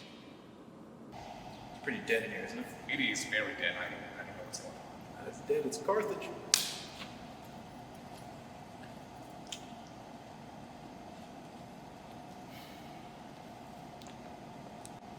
So, some of the other positions that are typically here are things like the Hound and the Scourge. The Scourge is sort of like border patrol. They protect the domain outside, or at least on the border of it, specifically if you have a werewolf or a Sabbat problem. Two really bad things. And we'll go over those another night. Miami's not really Camarilla Ran. It's sort of a Sabbat Ran thing. Other than that, we also have the Keeper of Elysium, who is like the host. They are supposed to essentially run the event and make sure everything goes fine, like a good host would.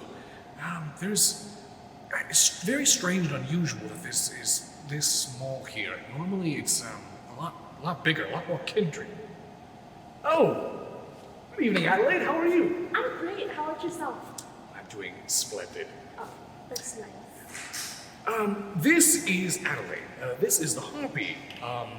She is responsible for keeping track of all the boons and favors that all the kindred have in the city. So, which you do such a splendid job at. You do a great job yourself. Oh, that's, she's so good. I really don't like him. Well, I hope you have a great night. Oh, you as well. Oh, yes, always lovely. Lovely, lovely, lovely. She is insufferable. I despise her. But the Harpy is one of the only other positions, besides the prince, that can honestly fuck your life up. Be respectful and nice to the Harpy, or your major boon may get turned into a minor boon, or it might just magically disappear.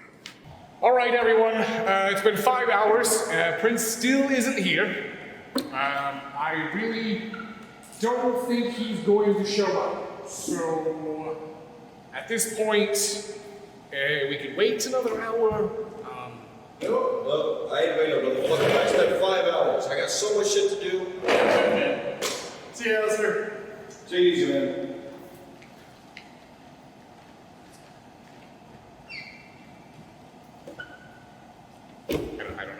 I don't know what to do here. So I don't know why they left, but apparently I don't. Wait, that friend's told me to give you less after about 5 hours, so I Perfect. We finally have something. Good. All right, everyone. We have a note from the prince. So this was given to me by the seneschal. She is essentially the assistant, the right hand of the prince, and apparently was given instructions. Let me go ahead and read this real quick here. Greetings. There is no Elysium tonight. Haha. This was all to film Captain Camarilla Volume 2. Man, I really love that stuff. P.S. I'm down at the Puppin' Taco. This is a pretty cool place. You guys should come. P.S.S. The Sabat are on the way. Sabat are on. Wait. Oh, wait a minute.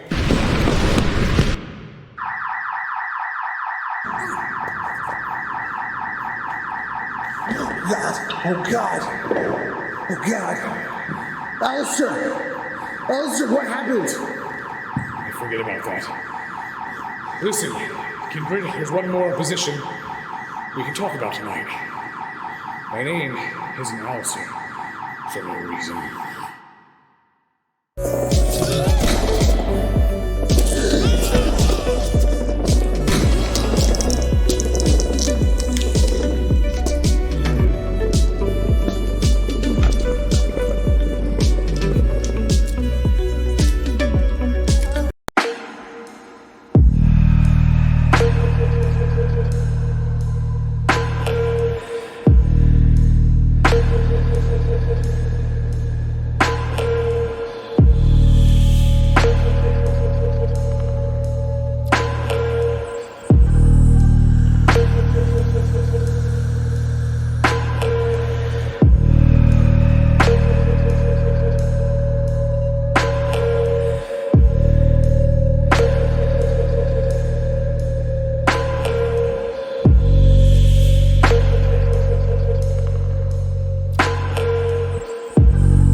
And we're back. So hopefully you all enjoyed Captain Camarilla Volume 2. The Volume 3 is currently in talks of getting shot. So, yeah, do we have any break announcements, I guess, as we come back, or anything along those lines that I wanted to go over? Disembodied voice, hello everyone. Except for we're doing After Dark is back tomorrow. Yes, After Dark will be back tomorrow. We'll go ahead and discuss things tonight. What time? Probably 7 p.m. the normal time. 7 p.m. Central. Central. And then also I'd like just to give a huge applaud to Jaded for doing the intro, which was absolutely phenomenal for this, and then also getting things set up for this awesome 2-on-1 camera shot, which is really nice, and all the teasers. Well done to everyone for the Captain Camarilla 2. Yeah. Yes, that was really fun. Very It was really well fun to done. shoot, and I hope you guys liked it. Yeah, so I'm very excited to come out with some more stuff from the Near Dark crew.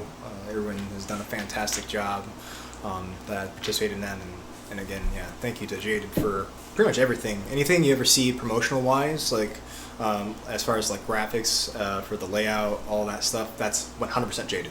So, and as far as the cinematography and all that stuff and the shooting, that's all Carl and Q and Jaded. So, again, thank you. All right. Videography Trinity. The V Trinity. Video Trinity. Trinity. Alrighty, folks. Without further ado, let's rejoin some familiar kindred.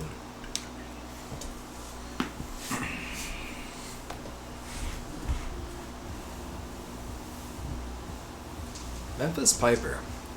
Yeah. So, it's been a rather interesting couple of weeks for you. The only thing you can remember from when you were plunged into the eye of Moloch was just nothing.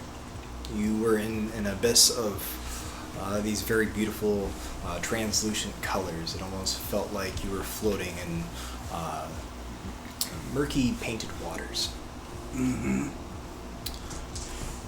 Tell you what, though, why don't you go ahead and give me a resolve and insight roll. I will set the difficulty for you to 4.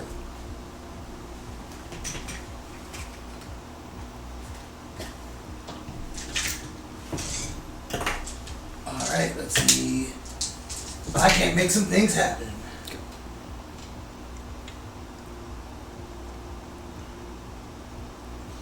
Yeah, 4. 4? Okay, Yeah. fantastic.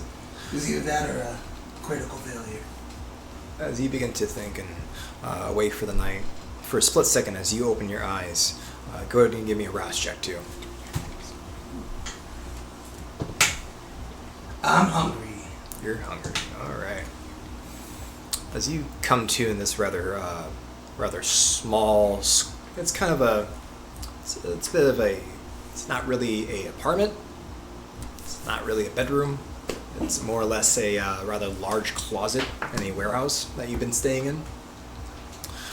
As you come to, you are shot with a memory of these bright purple eyes that were staring at you.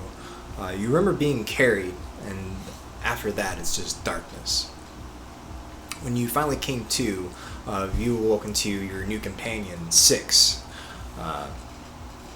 You do know that she is also a changeling, and she's been visiting you every so often. You awoken in Japan, in Akihabara, in the shopping district within Tokyo. Feeding for you has been rather easy. You've been using your disciplines and feeding off of tourists and passerbyers and shoppers at the nighttime. With it being summer, and also the date for tonight is June 25th, 2020. Feeding has been a bit of a problem, and your friend, she informed you that she was hired to rescue you by an acquaintance of yours from Chicago. She hasn't quite disclosed her client yet, but you know, she typically comes around this time to check in on you and make sure everything's all right. So make sure there's some funds in your pocket. You've been participating in, well, underground ping pong tournaments. That's correct. And you actually have a game tonight for your ping pong tournament. It's a old warehouse in Akihabara. You're very aware of the entrance and the password to get into it. It's a bit of a rough crowd. You do know that there's a lot of Yakuza that goes there and bets on these matches. And other than that, it doesn't get too wild. Typically, there's not a lot of violence or anything along those lines. The only violence that you do ever see is if someone can't pay up, they disappear to a dark alley somewhere. But other than that, you haven't really come across any kindred activity. You're not even aware if there is a prince here. So, as you awaken in your makeshift room, what would you like to start off the night doing? Well, as I wake up, I'll look around. Is there any clocks or anything to let me know what time it is? You have your phone still. I still have my phone. Yeah, you were able to acquire a charger from a stand with your funds from the tournaments. You check the time. It's right around 8. So. Okay. Well, in that case, I would probably start making my way there. Mm-hmm. Okay. As you begin to get yourself ready, you've made a makeshift outfit for yourself. That's right. I had a blend. So using the funds you had, because unfortunately your clothes were worse for wear when you left the dreaming. Mm-hmm. I remember. As you begin to leave your closet, immediately the door opens and you see Six. She stands around about 5'8". She has tan skin. You are aware of her actual changeling form. She tends to have very elven-like features. She has dark curly hair. As if you have to relate her to a kind, she looks Hispanic. She has these short brown shorts. This vest, it's almost like a leather hoodie. And underneath she has a oil-stained white tank top. She has these gadgets that come around her belt. And the one thing that you have had your eye on for the past couple nights is this ring set that she has. If you like, go ahead and give me another resolve and insight. I'll set the difficulty of this to 3.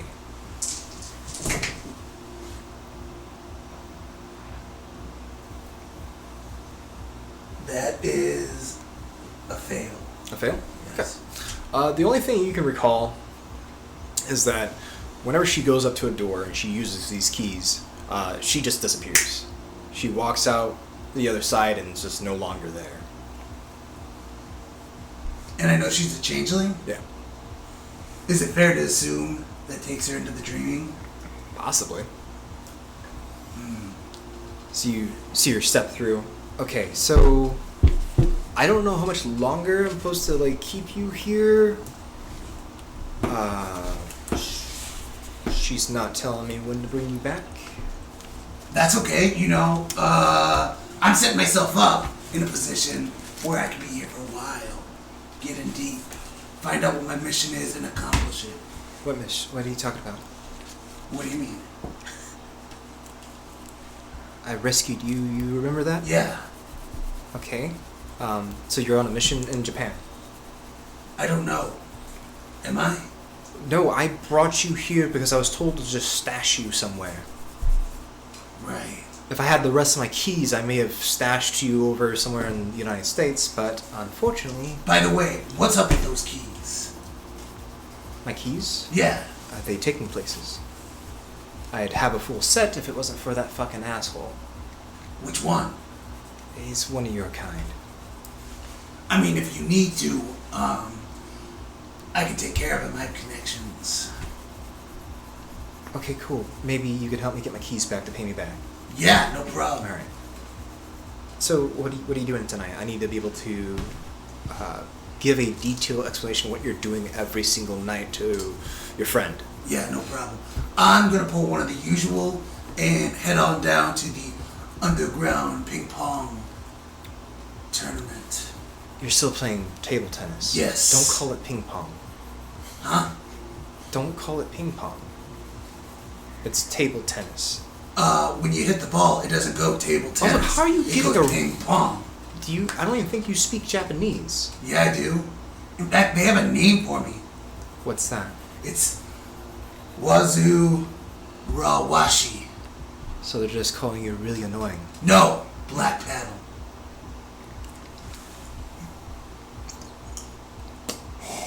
Okay. Yeah. I'm pretty sure that's not what it means.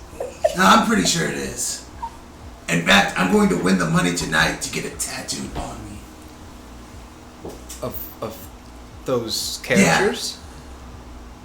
Yeah. Okay, sure, you do that. Where are you going to get it tattooed? I haven't decided yet.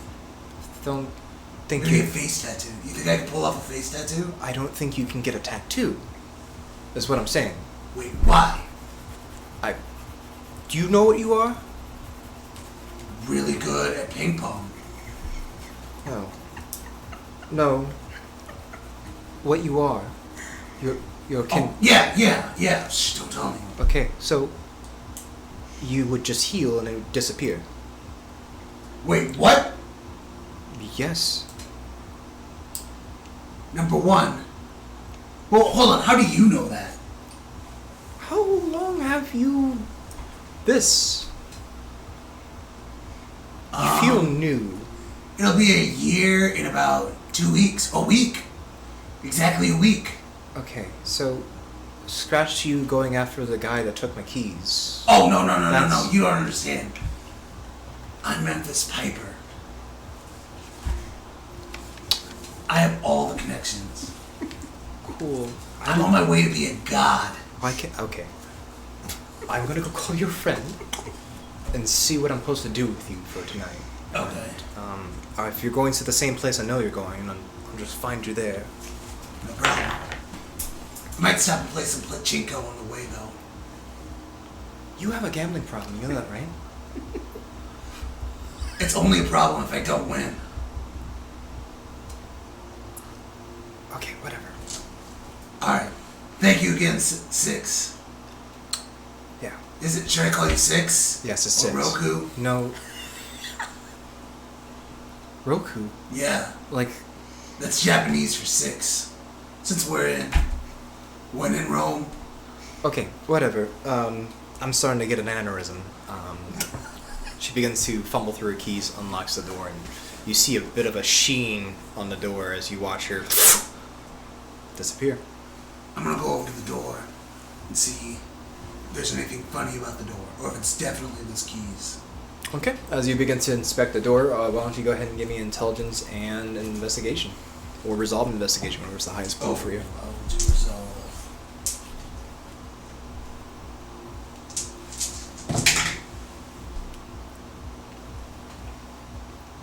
Five. Okay. As you begin looking over the door, you do notice there's a bit of a glimmer to it. So it does look like how Lazarus or Audrey has used pathways in the past. So it could just her using her changeling powers, but it also could be the keys. You're not entirely too sure yet. Got you. Alright. Well, I'm gonna head out then. Okay. Make sure I lock the door behind me. And I will have you-know-what tucked away. How are you tucking that away, by the way? So, in my baggy pants, they will just go right in there. A little bit. Okay, so you're just going to walk with a very stiff leg. Yeah. A little bit. Okay. Alright, never mind. No, I will roll with this. Alright, cool. Why don't you go ahead and give me a... Wait, no. I'm going to have it in the back. So it just doesn't... It's hidden in my kimono. Okay. In my kimono thing. This thing I'm wearing. So it's in the back. So it doesn't impede my mobility. Alright. Still though, why don't you go ahead and give me a performance roll? You can either do Dex and performance or Charisma and performance, whatever's... Actually, we'll do Dex and performance. Okay. I'm gonna make the difficulty of we'll make it 3. Yeah, I got that. Okay. So you're used to just shoving your katana in the back of your pants and walking around. So you made it look as organic as you can. That's right. As you start heading towards the warehouse where these games take place, you notice the streets are rather busy. A lot of individuals doing their shopping in the Akihabara district. You do know this is the place to be if you're an anime fan. There's hundreds and hundreds of manga and anime statues and what have you. Amazing. Definitely the place to be if you are either Kaido or Memphis Piper. Yeah. Yeah. I'm on heaven. Alright. So as you make your way towards this warehouse, you do notice that the doors are illuminated with paper lanterns and decorations and such and lights. As you begin going down the alleyway to the right-hand side and going to the entrance, you immediately hear the roar of the audience and people that are inside placing bets on the tournament. As you open the door and you make your way in, you're immediately greeted by the bouncer. He eyes you up and down and he immediately recognizes you because you stand out like a sore thumb. Welcome. You are playing tonight? I am playing tonight. I pull out my paddle Okay. and spin it in my hand. Just hold on to your paddle next time. Oh, okay. You're aware that you've started using celerity to have an advantage on it. That's right. But there are some drawbacks if you're not completely accurate with your strikes. Last week you threw the paddle into the crowd and it beamed somebody square in the nose. If it wasn't for 6 and some other outside forces, there could have been some trouble.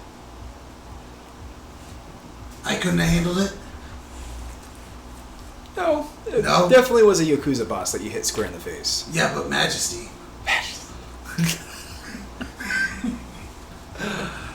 So, even though you haven't interacted with any kindred whatsoever from within the city, you are aware that Tokyo does have a prince. And rumor has it, he's been around for quite some time. Did I meet with the prince? No. Cool. Alright, so you're going to go right into playing your matches? Yeah. Okay. As you begin to get ready and set up for your matches, and you, do you have any rituals that you like to do before the match? So, anytime I play, I hold the ping pong paddle like I would Freckles Okay. for my training. Alright. And I strike it down in the same motions. So you're slashing with the paddle? Yes. Alright, so as you find yourself a corner and you begin to practicing your swinging, That's right. your opponent begins to approach you. You see this individual, he's wearing rather high gym shorts. He has this almost Moe style haircut. All black hair. You see Asian-like features. As he begins to approach you, you are going to lose tonight. I hope you know that. Oh. We will let the knight choose the victor. I don't know what you are taking or what you are using, but it doesn't matter what kind of enhancements you use. I'll make sure I get your finger tonight. Well, I'll let you know. I'm completely natural. And I despise that you would think I would do anything unsportsmanlike. I'm an honorable fighter. That is why they call me Wazurawashi. That is not why we call you that. Well, it should be. And after tonight, after this match, you will know why. He begins to poke your chest, and as he does,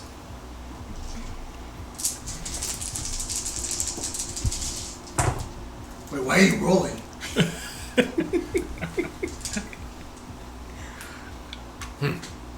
why are you so cold for? Huh? You are really cold. I always get cold before a tournament. That's what keeps me sharp, stiff. You feel like a dead fish. I don't understand. Yeah, because I'm channeling my ancestors into my body. They're dead, so it makes me cold like dead. Yeah. That's what that is. Whatever. You sit here with your drugs or whatever. And he begins to walk away. Alright. Back to women.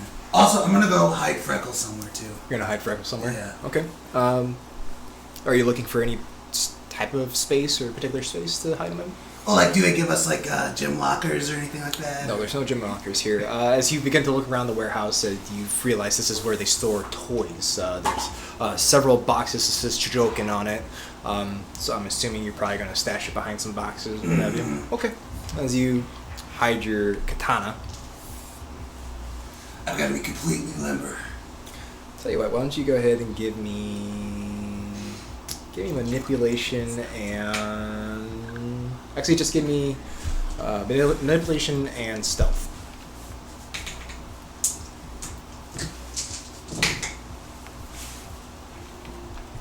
Can I use a willpower? Sure can.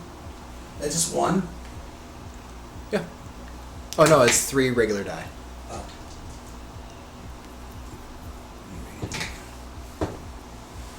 4. 4. Wow, that's bad. I'll keep note of that. What's your willpower at right now? That would put me at now 5. Awesome. I'll make note of that too. Okay. As you begin to prep yourself and you stash Freckles away, that is where we're going to change scenes over to The suspense. our UC-6 captain, who's currently stationed out in Tokyo, Japan, Mr. Grayson. For the past several months, you've been enlisted somewhat forcibly by Justicar Lucinda. You've been on missions to clear out Sabat hideouts. Any remnants of Yamaguchi's forces you've been snuffing out left and right. You have been given the okay by the prince to blood hunt within the city. You know, Prince Hakiri runs a rather tightly knit city. He does not like violence whatsoever. If it wasn't for Lady Justicar's rank, he probably wouldn't have allowed this.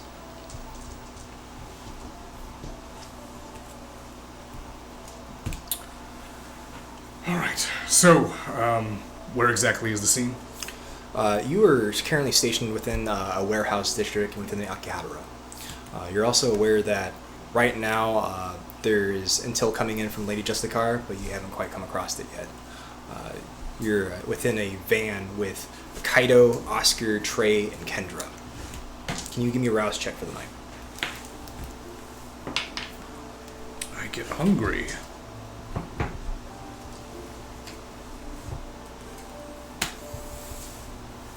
Oh, I hate these waiting games here, Scout. Anything from Justicar yet? Not yet, but I'd rather have us wait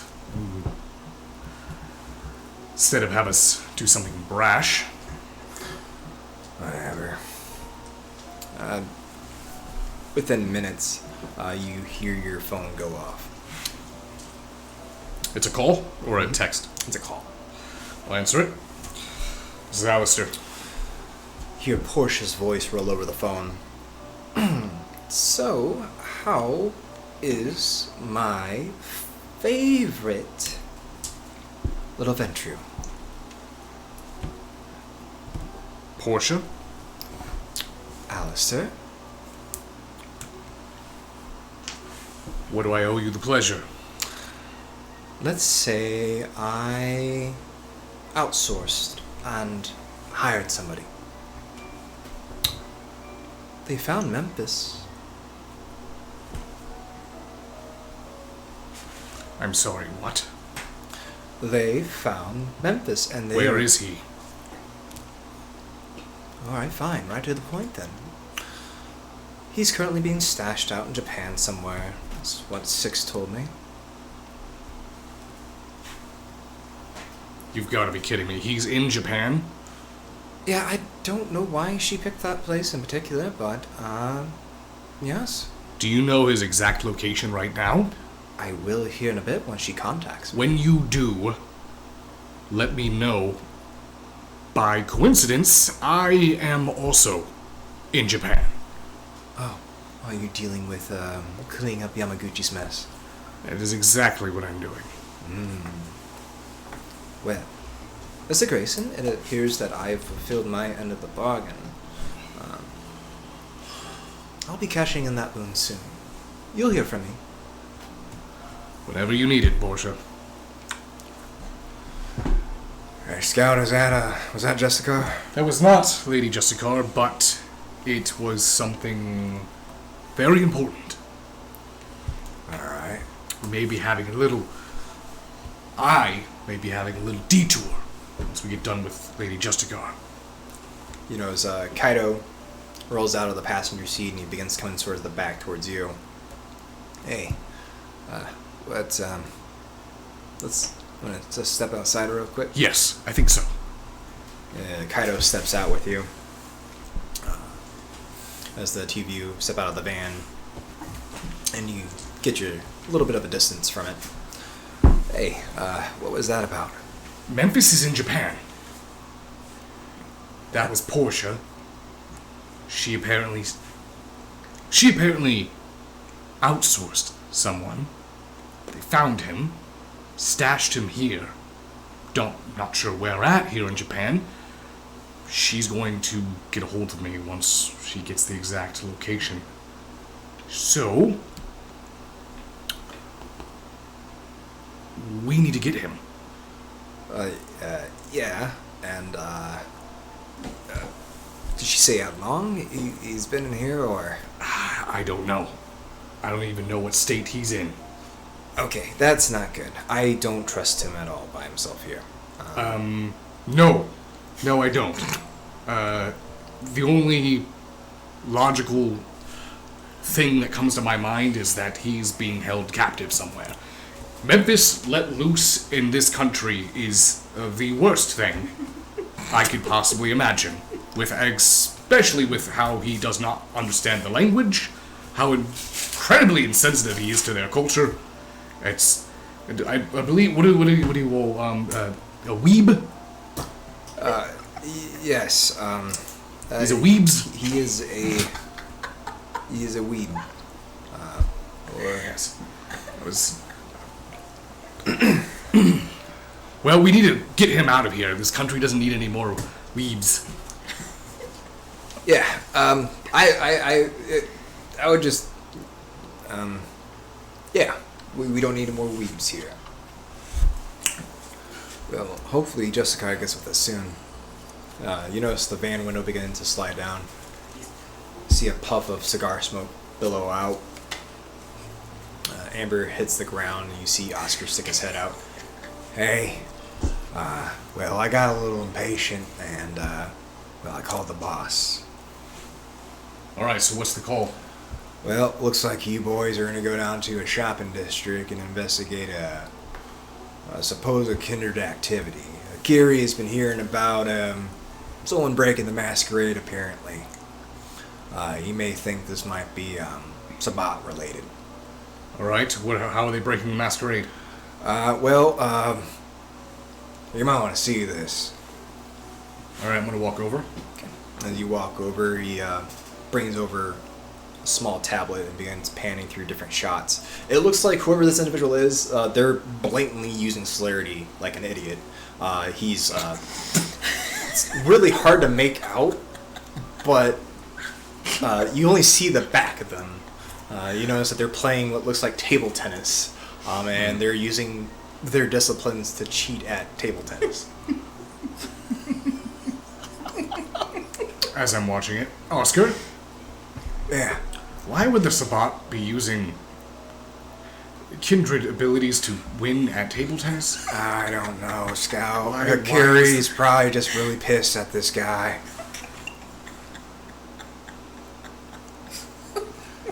I look at Kaido. Yeah, let's investigate this. Yes, this, you know what, maybe Kaido and I should go at this alone. Not draw too much attention. Are you sure I could send Trey in there? He could tear up the place. No. Good. Let's remember, the prince here likes things to be done non-violently. Let's try that approach first. All right, whatever there, Scout. Why don't you just give Kaido and I a ride over there? We'll investigate whoever this table tennis scoundrel is. All right. Why are you acting so weird? I have a hunch. Let's just go. Okay, get in. As you begin to drive towards the Akihabara district, it's a little out of the ways from where you were stationed out. You're a bit on the outskirts of Tokyo. And it takes you a bit of time and eventually pulls up in front of this warehouse. Doesn't look occupied at the moment. The front of it is illuminated by paper lanterns and decorations and such. There's still a few patrons wandering the street side, doing some last-minute shopping before the shops close for the night. Well, here we are. I don't know which door you're supposed to go in or anything like that, but supposedly this is where it happens. If I'm not mistaken, I believe that this is owned by a family here in Japan, a Yakuza clan. It could be. I don't know. I just want to go home. As much as I love torch and Sabat, this is just taking a while. Alright. We'll be right back. Kaido, let's go. Alright. Kaido steps out and the two begin heading towards the front entrance, unless you wanted to go a different route. Yeah, I'm going to start making my way to the front entrance, and you said this is along the waterfront, or in the shopping district, it's kind of tucked away towards the back end. This isn't very populated by either open shops or a lot of customers or what have you. As you make your way towards the front door, you notice that immediately it's locked, but the lights are on. You do see to the right-hand side there's an alleyway, and onto the left hand you see a stoop and what looks to be a side door into the building. There's a side door over here. Let's go see if that works. Okay. So you begin making your way towards the side door. Is there anything you'd like to do as far as to prepare for a possible encounter or anything along those lines? I'm going to go in. I'm going to go in casually. I don't want to pull out any firearms or anything at this moment. I just want to go as though I'm approaching this place like I belong here. You notice Kaido, as he starts to scan you up and down and kind of read your posture, he undoes his coat and he begins to undo his button-up shirt and his vest, and he begins to undon it all. And he pulls off his Kevlar vest and he tucks it underneath a nearby dumpster. He puts two of his firearms that are on holstered to his side, and he puts them in his back pocket. Alright, that's a good idea. I probably should tone this down a bit. Yeah, I 0% chance that this is Sabat. I feel like... I feel like this is Memphis. I feel like Memphis would be dumb enough to use his abilities to win tournaments. Table tennis? I don't know. It's the only thing it is telling me is that I don't know enough about Memphis, clearly, and I just if it is him, maybe I'm just getting my hopes up, but let's just go in there. Okay. Let's go in there and Alright. As the two of you approach the door and you go to pull on it, it swings right open. The second it does, though, you're greeted by a rather tall individual who appears to be some sort of bodyguard. Can I help you? as I look at him, I'm going to go ahead and speak to him in Japanese, and I'm going to pull my hand up. Mm-hmm. I'm going to show him my ring, and on the ring it's going to have the Dod King insignia, which is the skull with the crown above it. Okay. Let me make a roll real quick.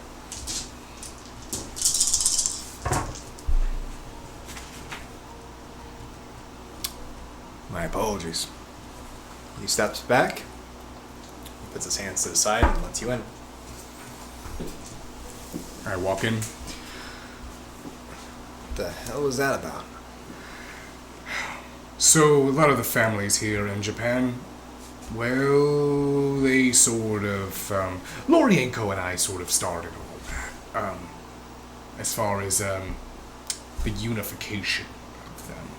It's a long story. I'll get into you with you later, but, yes, I'm sort of kind of a boogeyman figure to some of them.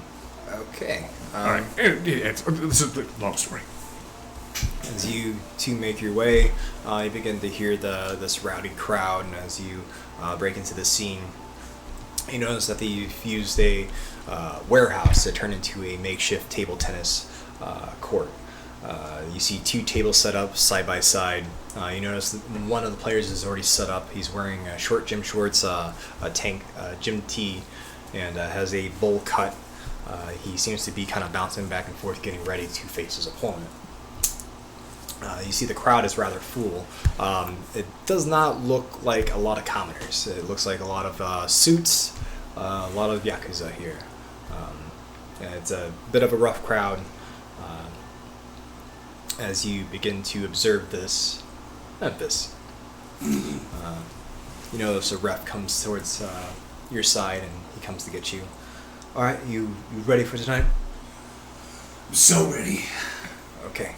Let's do this. Hey, I don't know how you do it, but you might want to keep the funny business down to like low tonight.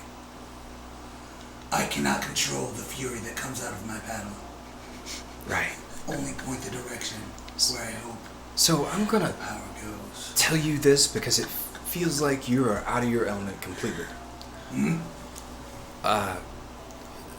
You are supposed to lose tonight. What? I'm supposed to tell you that you're supposed to throw the match. I'm out of my element? Well, I'm here to tell you I am the element. And I choose who loses. You know they all have guns out there, right? Yeah. But my paddle in my hand is more dangerous than their guns in their hands. Okay, alright. I tried my part. Good luck. Yeah. Okay, let's get this match on the way. He heads out towards the table. You hear the roar of the crowd. You make to your side of the table. That's right. Okay. As you wander into the scene and you get ready to play your match, Alistair, as you watch as this individual's opponent walks into the scene, you see them dressed in this very outlandish Japanese garb. He's wearing a bucket hat, long robe, and rather baggy pants. You see Memphis as he breaks into the scene getting ready to play table tennis. I'm gonna look over at Kaido. Kaido?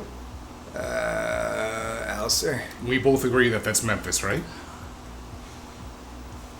Yes, unless Memphis has a secret twin that lives in Japan and dresses like a complete idiot.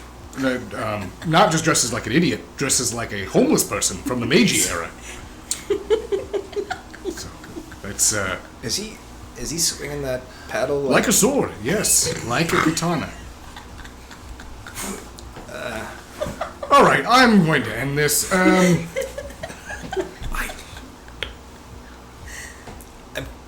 I'm not gonna lie. I'm kind of curious to see this happen. We'll let him play a few rounds. Just you take a seat here, and I'm going to look around, and I'm looking for whoever looks like possibly the host that's running this, or the main boss that's overseeing this. Okay. Why don't you go and give me an investigation roll? Intelligence or resolve plus investigation, whatever's the highest pool for you. I will set the difficulty of this to we'll make it 3. Okay. That is going to be 1, 2, 4. Okay. As you begin scanning the crowd, you begin to notice there's one individual. He's a bit more of a heavier set individual, suited up. He's balding, rather full face. He appears to be smoking a cigar. You pick him out because he has the most bodyguards in the crowd, and the rest of the crowd is distanced a bit from him. So whoever this is, they appear to be some sort of big shot, at least a person of importance. You notice Memphis takes his side.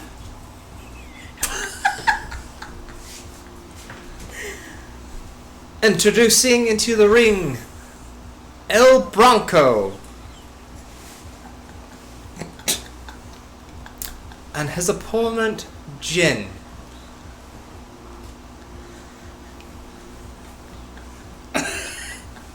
El Bronco, the reigning champ. I'm gonna make my way over to the heavier man with the cigar. I'm going to approach the bodyguards and I'm just going to look at them. Be speaking in Japanese still. I have business with your boss. Sorry, bud, you're not getting back here. I don't know what you're saying, but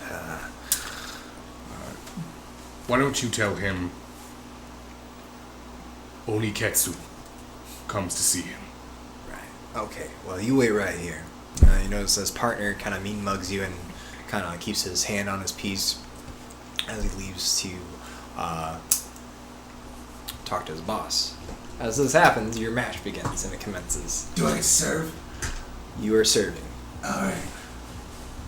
Go ahead and give me Dex and Athletics. No problem.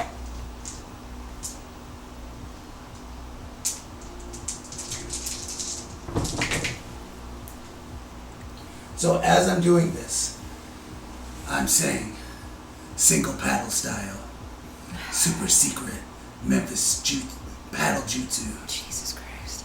And that's going to be a messy critical totaling 8. Oh my fucking god. Okay, you serve it, and it jets past the individual. You bounce it off the table, and you score. First point, El Bronco. Get ready to taste a lot more of that. See your opponent kind of like amp himself up, and he gets ready to hit it towards back of you, and you notice the crowd is not applauding when they say your name. They're just grimacing, and a couple of them are actually booing. They're applauding in here, though. As you do this, could you please give me wits and awareness now? I need you to beat 2. Okay, 6. I get that. I get 4. Okay. You notice towards the stand, you only know him as Boss. He's the individual that puts on these events. As this happens, you see him kind of get this almost confused look. He looks down towards the referee, then he looks back at you, and he looks across the way, and he looks at a pair of 3 men, and they all begin reaching for their gun and holstering it to their side. Oh, okay. Well, I'm going to keep it close then. Okay. I'm not going to make it a blowout. Alright. I won't hit him with a Bronco backspin. Yet. Now go ahead and give me a Dex and Athletics now.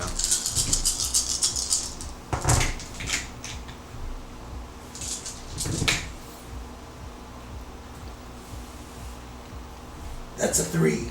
3? Yeah. Okay. As he goes to serve, you actually deflect it back, and it bounces back to his side of the table. Go ahead and give me another roll.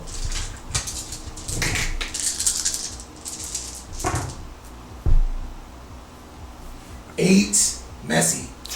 Okay. As you go to deflect his shot, you almost instinctual. You almost couldn't even control it. You feel yourself, your bestial sight comes out, and you pop celerity. And as you do, you actually put the paddle behind your back, in between your legs, and you deflect the ball back onto his side, and it bounces with sheer speed and score another point. The Bronco is alive today! Point El Bronco.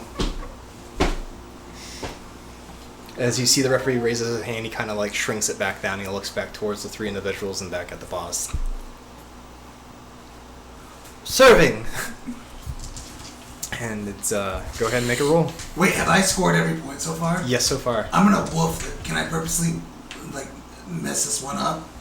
You sure can. Alright, I'm gonna do that. Okay. So why don't you go ahead and give me another roll. And I'm going to set the difficulty to this to, we'll make it 3. For what? For you to hit it across on purpose, trying to be nonchalant. Okay. So I just need 3 successes. But do tell me if you get a messy critical. I got a regular critical. Okay. For an 8. Okay, so you got 8. Yeah. You almost just like, you gotta bounce it and you just slam it off to the side. It was very obvious that you weren't aiming towards that side of the table. Oops. Out of bounds. It's fine. I'll get it. And you see the referee walking off trying to get the ball. Alistair. Eventually the individual comes back. I guess the boss wants to see you. Thank you. You make your way towards the stands, and I'm assuming you're heading towards the boss? Yep. Okay. As you go to sit next to the boss, they've already made a seat for you. What do I owe this honor? Well, first, the honor's all mine. What's your name? I don't believe we've met. Tamaki Yamaguchi. So, let's get down to business here. Alright. The individual is currently playing the game. The one that looks like a buffoon. Mm-hmm. Are you aware of him? Give me an investigation roll real quick. I just need at least 3 successes from you. It's going to be 1, 2, 3 exactly. 3? This individual looks like he's roused his blood. If you were just taking a quick glance at him, you'd think he'd be kind. But looking closer and with your knowledge, you were able to pick out he is a kindred.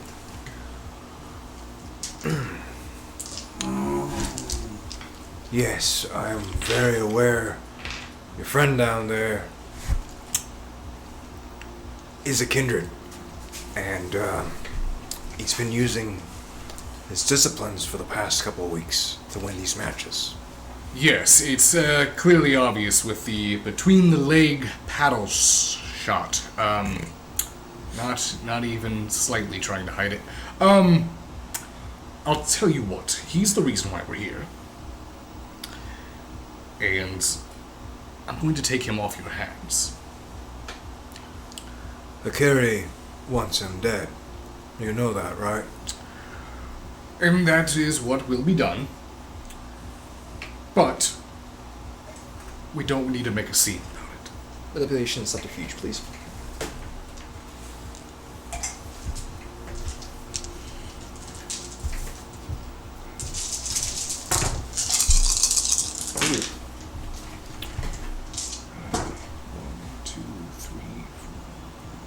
It's a 6. Okay.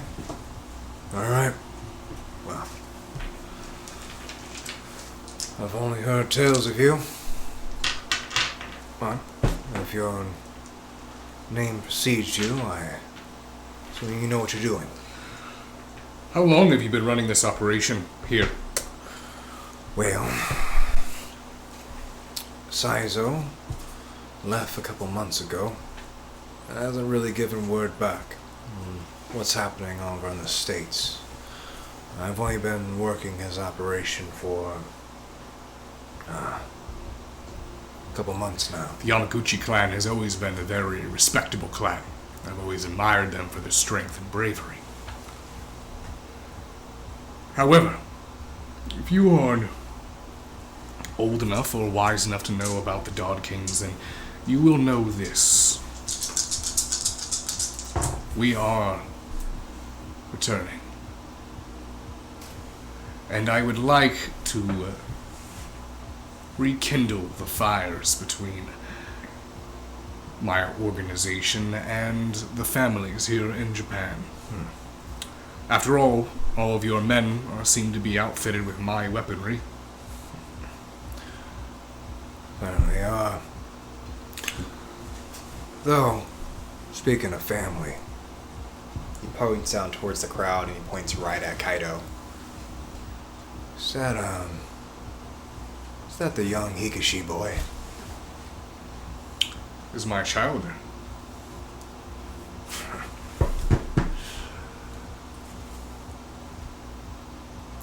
Well, with that said, say his debt's cleared. Good.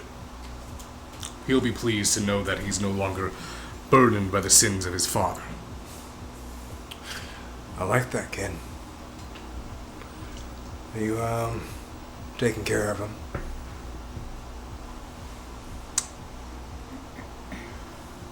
With everything I have.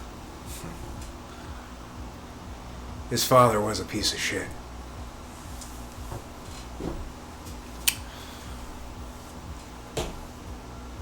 Well,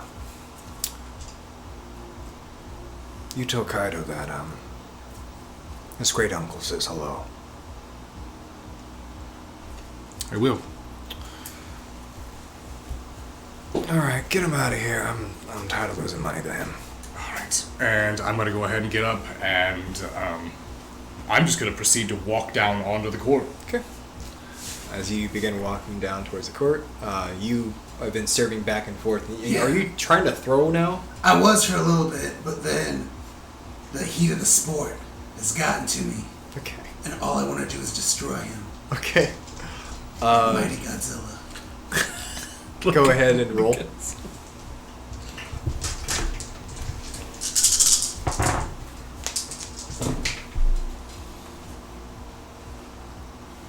There's a 4 win. Tie goes to my player. Thank God.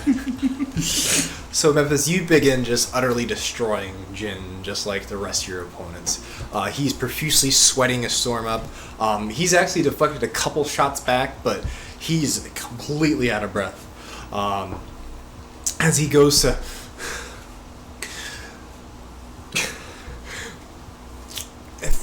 swats the ball back. As the ball comes into sight, and you begin to prepare and swat the ball back to his side.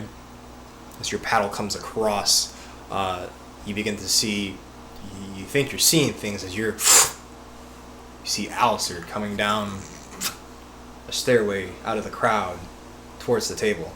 What the? Go ahead and make your roll. Lose 3 dice.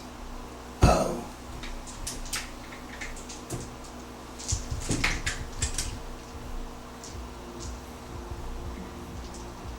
That's a 1. Okay. Tygo's my player. Yeah! I'm gonna live forever! Oh my god, we're encouraging As him you at this see point. the sight of Alistair, you think you're seeing things, you kind of snap out of it, and you just switch the paddle around, and it just automatically bounces One paddle right back. side. Oh god damn it. It just bounces right back onto his side. Unreturnable return. Ja! Match El Blanco. El Bronco! Alright. You notice the 3 individuals begin to immobilize and grab for their guns. As they do, they look up towards the crowd, and you see Boss just kind of wave them down. And you still see Alistair walking towards I do you. see Alistair? Oh, I'm gonna run to him. Okay. As you run towards Alistair, you see Memphis make his way. As he's running towards me, I'm just... With a twisted stomach, as I approach him, I'm going to put my hand on him aggressively. Alistair! Hey! Play along. Just do it. And I'm going to go ahead and I'm going to grab him by the back of the neck. As long as he doesn't resist me. Uh-huh. And I'm going to pick him up and I'm going to cover his mouth immediately. So he can't talk. This individual not only has lied and cheated all of you, I am here to show you that no one disrespects or cheats the Yamaguchi family. And I I'm going to Oh no. break the neck. Oh god damn. Oh. Just to make it look like I ended him. Oh my god. I'm gonna use. I had to take it further. Okay. Well, we'll do this. And that was how we ended Memphis for real. since you're not trying to kill it, It's just the bone. Just the bone. Just a moment. it's still a bone. You're gonna pop my head off. Can we, Like a delicate scalpel. can we do strength? And let's make it strength and athletics. Okay. I hope you don't like being mobile. And can I get a stamina and composure from you? Good night, sweet Actually, prince. we'll make it stamina and athletics. We'll make it that. Big Just give me stamina and athletics.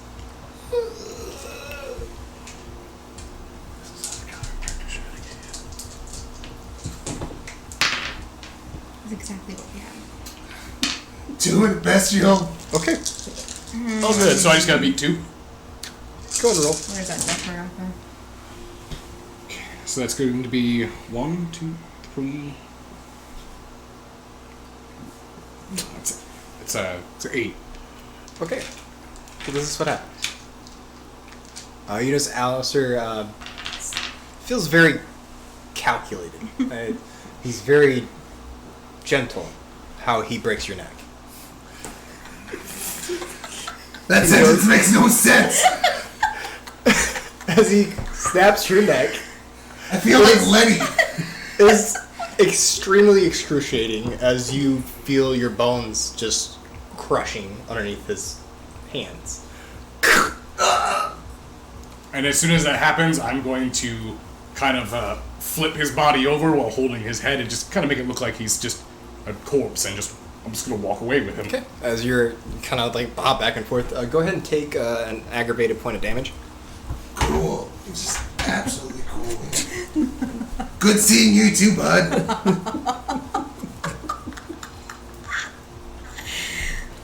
Oh my god.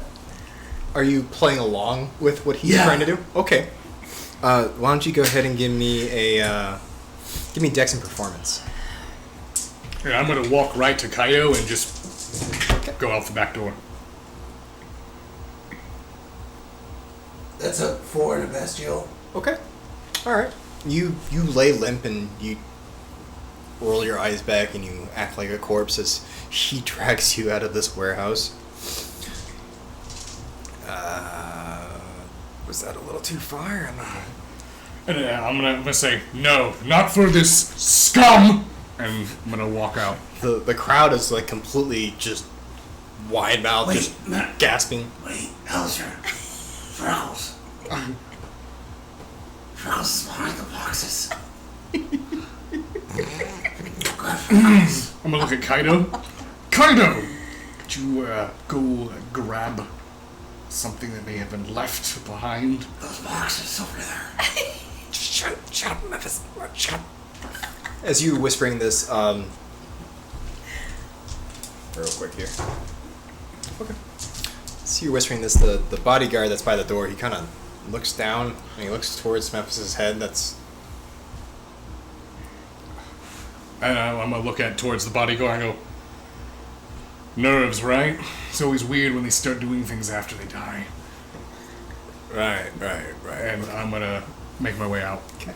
As you make your way out, your hat begins to slide off your head as he drags you into the alleyway. As soon as I get him out of clear, I'm gonna sit him up against the wall and try to get his head back up. Alright, why don't you go ahead and do a rouse check real quick here. Alright, I'm good. And then I'm gonna go ahead and I'm gonna slice my forearm and I'm gonna just start drinking it. No, I'm okay. I just broke your neck. Start drinking some No, blood. I will get someone else. What are you talking about? I'm not gonna be blood bondage to you. It doesn't work like that, you dumbass! Drink the blood! It won't. Alright, I'm gonna drink from him. Okay. So this doesn't heal your aggravated, but since you passed your rouse check and he's now slaking your hunger, you feel your neck beginning to kind of fuse back into place. As you go to turn your neck, it does feel really fragile. It feels like if you get any whiplash or turn too quick, it could re-snap again. How long is my neck gonna be like this? Probably a night. You'll be fine. It's gonna be like having a crooked neck. Well, I'm gonna go ahead and I'm gonna do that rouse. So I go up hunger again. how did you know where I was? Where have you been? First off, I'm just gonna grab him and I'm just gonna pull him in. Huggle? And just hug him. Oh. Well, I'll hug him back. And I'm just going to hold him for a strong, solid moment. I'm gonna whisper into his ears. You're not gonna break my back now, are you? No, Memphis. Emma, let go of him. I'm not gonna break your back. I'm sorry, everyone in there, they wanted you dead, and that's how I was able to convince them to... Because I was so good. No, because the person who runs that is a kindred, and they knew you were using powers. What? Yes. Japan has kindred? The whole world has kindred. What? Memphis, I love you so much, but sometimes you just... I feel like if I was alive, I would have already had many aneurysms. You're the second person to tell me that today. It's good. It's good. What? Are Doc and Marilyn here too? No, it's just Kaido and myself. We're here on official business. Once Kaido gets back with Freckles, then we're going to get out of here. Well, no, I can't get out of here. Not yet. Why? Because I'm on a mission. What mission? I don't know. But Six is gonna tell me. Who's Six? Six is the one that saved me. So that's the outsource. Okay. Yeah, she has a friend in Chicago. It's Portia. Hmm? It's Portia. Portia? Yes, which... You're here because of Portia. I'm here because of business. Dude, she still got it. Alright. I was worried. I was afraid. I don't know. Ooh, how's she looking? Well, she's looking like Portia. Nice. I still believe that she is lying to me, but now I do owe her a boon, so... Well, God's your boon was rescuing me. No. I have to give her something in return now. Yeah, me. That's not what she wants. Yeah, because I'm going to give her... Listen, I'm fairly certain that Lie. Portia is more interested in things besides your hanky-panky. Maybe, but it's really good hanky-panky. Oh. As you see the door open up and someone steps through, you see the door close behind, and this individual is not Kaido. And as soon as that happens, I'm going to go ahead and just put my arm over Memphis's head and kind of push him back down to the ground. Alright, as you push him down, you see this is female individual. She seems to be of Hispanic descent, tan skin, dark curly hair, kind of bit of a button nose, slender features. She's wearing brown shorts, a leather hoodie jacket, and you see that she has several different gadgets around her waist, an oiled stained white tank top, and she has these brass goggles that she rests on the top of her head. Did I see her before you shoved me down? Yeah, you caught a glimpse of her. Wait, no, Memphis, she's... wait, no. Alistair, she's cool.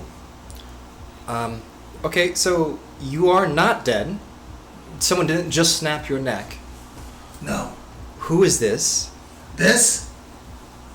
This is Alistair. And who am I speaking with? Is this... This is 6. This is 6. Yeah. Okay, so you're Alistair? Yeah. Cool, Yes. I'm done here. So, he's your problem now. I feel like he never really stopped being my problem, but thank you. Wait. What about us? What do you mean? Like, can I come back and visit? Or... I don't live here. Memphis, she was taking care of you because of her job, not because she likes you. Yeah, you are really annoying. There it is. How did you get women when you were alive? Huh? What? Alright.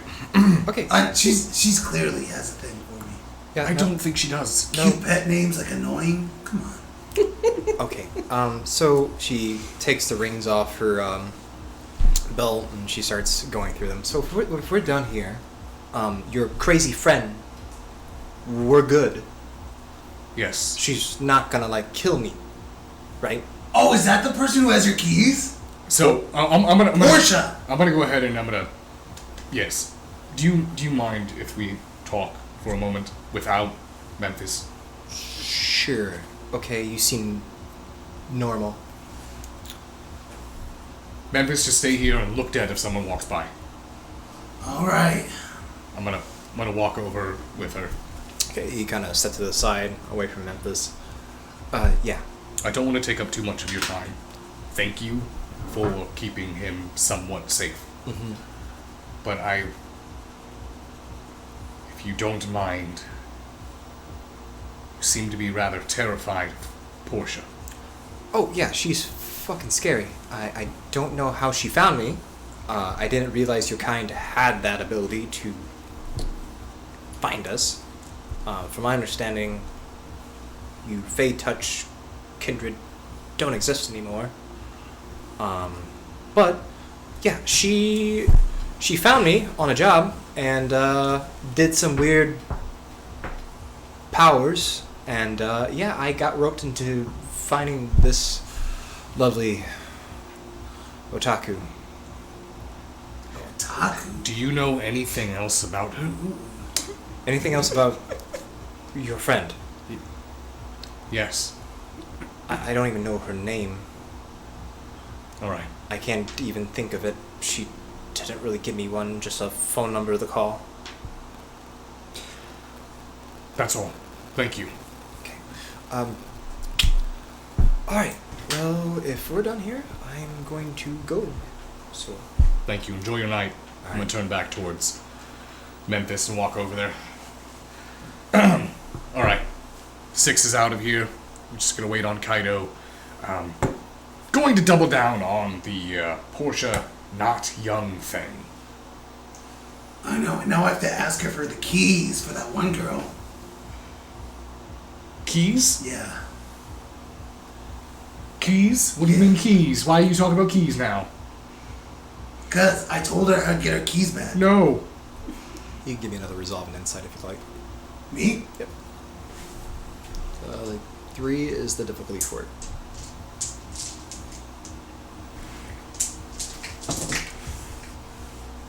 Oh yeah, I got that. Okay.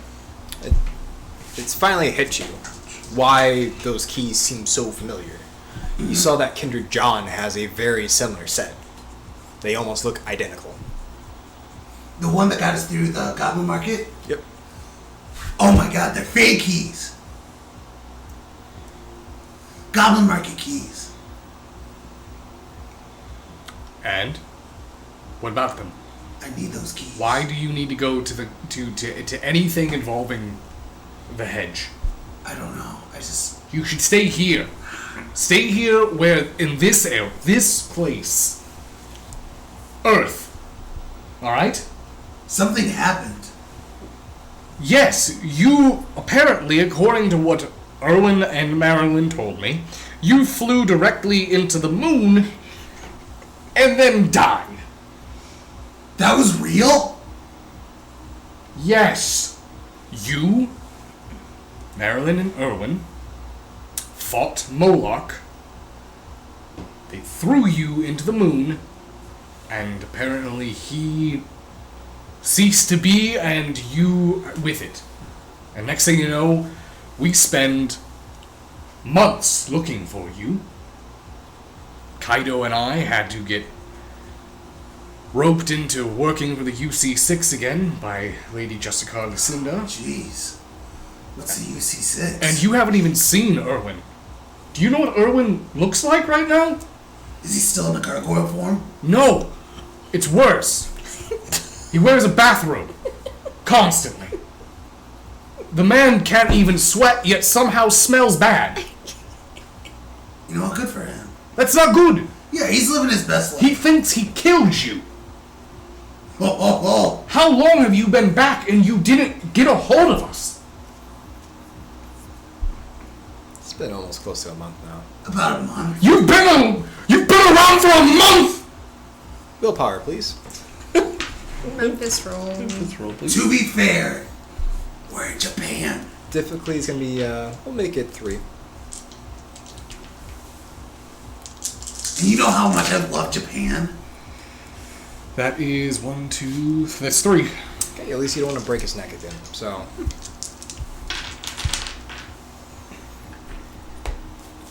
I was gonna get around to it. But, think of it this way. Technically, with me being dead, I hadn't broke the Masquerade for at least 3 months. So I'm not even your problem anymore. I'm released. You are most certainly not released. You're gonna go back on your promise? If I remember right, No. think I clearly said 3 months in Chicago. Guess what? This isn't Chicago. Damn. Alright, well then 3 months from today. If we make it back tonight, which I don't think so, because it's... We have to travel very carefully. You see, we can't just take a plane ride and fly into the sun. Wait, what? We have to travel in sealed containers. Well, not if we just take a red line, a red eye.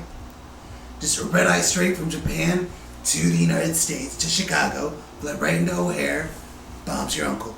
Okay, alright. I'm not going to talk about flight plans right now. What we're going to talk about is getting back. Kaido, where is Kaido? And I'm going to go ahead, I'm going to walk over to the door and I'm going to open it up, see if I see Kaido in there at all. Like that. You peek in there, you don't see Kaido at all. I would look back at Memphis. What's wrong? We are going to play a game. We're playing a game, Memphis. You move, I break more than your neck. How about this? How about this? No. There's a Plachinko place right there. I just go over there, play a couple rounds of that, make back the money that you made me lose. I'm not torping. I'm not going to torp you. I'm not going to torp you. Please, just lay there. Lay there just for a moment. Just for a moment. Alright, fine. And I'm going to go inside. Okay. So you walk inside, you notice they're starting to clear out the place since the match is currently over. You've been scanning around and looking for Kaido and you don't see him.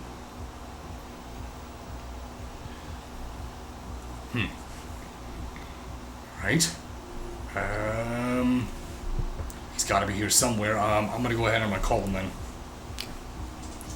So you call him. It takes a little bit. Eventually he picks up. Hey. Sorry. What's going on, Kaido? I just had I got a sword. Don't worry about it. Also got a hold of the crew and we're good. I told them it was a bust. And what about you? Just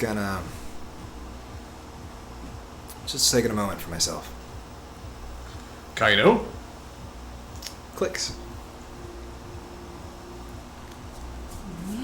I'm gonna go put my phone down. I really hope he doesn't kill a bunch of Yakuzas. Alright, I'm gonna turn around, open up the door, walk over to Memphis, You sure Memphis is there? Is Memphis there? Oh God. Memphis, are you there? Yeah, I'm there. Okay. Look at Memphis. Can I get up? Yes, you can get up. Awesome. Alright. I'm gonna go ahead and I'm gonna call Oscar. I'm gonna have him come pick us up. Gotcha. Take us to wherever you've been staying. You can get whatever your things are, so we can get ready to go back home. I'm not gonna lie to you. That sword and these clothes and my phone, they are my things. So you've been just homeless here in Japan. I've been staying in a warehouse. That is homeless. You did not have a place of residence. Well, no, I had a place that didn't have light, so that way I could sleep. I'm just glad to have my son back. Oh, Let's go. hey, the dream team's back together. I guess it is. Okay. Call Oscar. Call Oscar and he immediately picks up. Hey, is everything all right over there? Yeah, everything's fine. Higashi called and he said everything's fine. And, Yep, it was a bust, but we did pick up a we have a guest. Okay. It's a Chicago residence. They got to come back with us. Okay, what the fuck are they doing in Japan? Long story. You want to come pick us up? All right. Well, you know what's going on with Higashi because his ass is he's a little away from us right now. What do you mean? Well, I don't know how he got over there so fast, but he's over in Koto City, Kiba Park. It's not like him just to wander off there. Do I know? Does this place have any? So you know, Koto City is it's not actually too far from the Akibara's district, or Tokyo in general. But to get over there, he was on foot when you last saw him. To cover that distance in that amount of time, he needed some sort of vehicle. So. But do I know if the area has any significance to him? Alistair's been alive for quite some time. So why don't we go ahead and do a roll? We'll make this a resolve and insight roll for you. I'll set this to 2. Oh, all right. 1,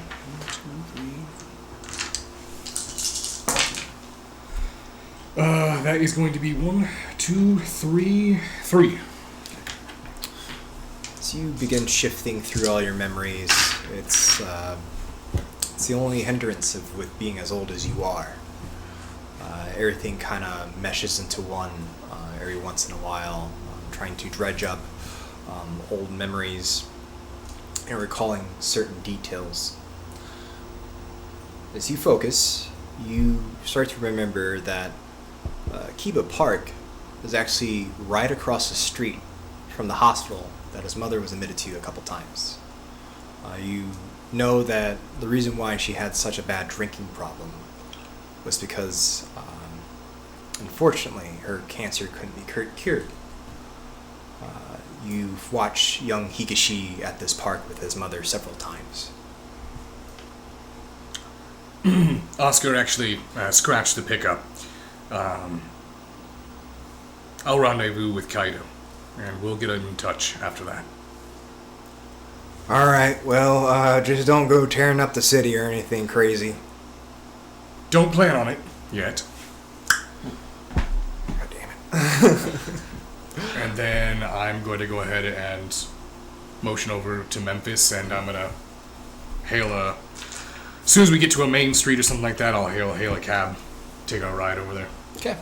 Alright, you begin heading towards Kiba Park in Koto City. As you arrive to this park, is a sprawling pond. It's a rather large park. Nearby you do see the hospital right across the street. As you come upon it, it's not really populated at the moment. You do see street lights on, and as you get out of your ride, why don't you go ahead and give me a wits and awareness. We'll set the difficulty to. We'll make it just a straightforward roll of 2. Just him? You can too. Yeah, both of you. Ooh, it's gonna be a messy critical 7. All right. 7. I just got 2. 2. All right. You were able to see Kaido right away, especially you too. You make a. It's weird. You were kind of pulled to a certain direction. You feel this connection with your child there, and it could just be he's your child and you're the sire.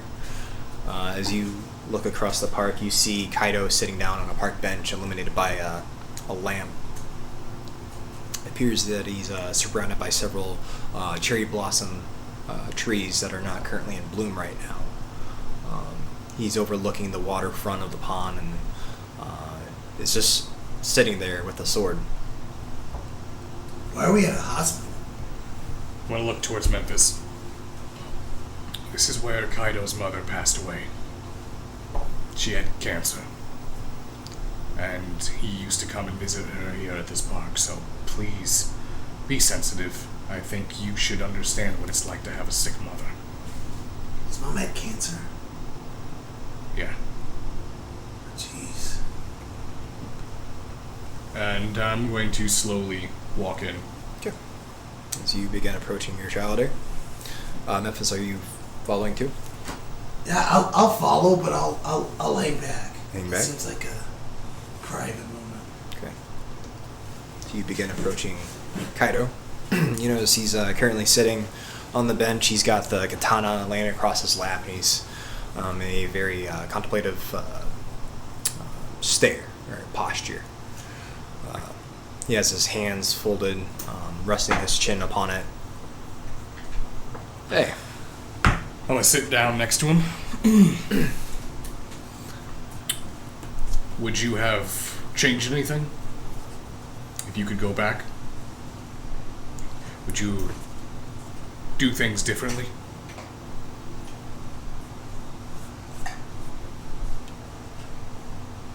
I don't know if I would.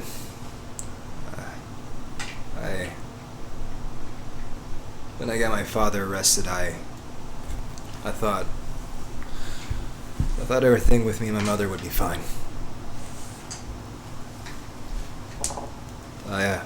Sorry, I didn't mean to just run off from you.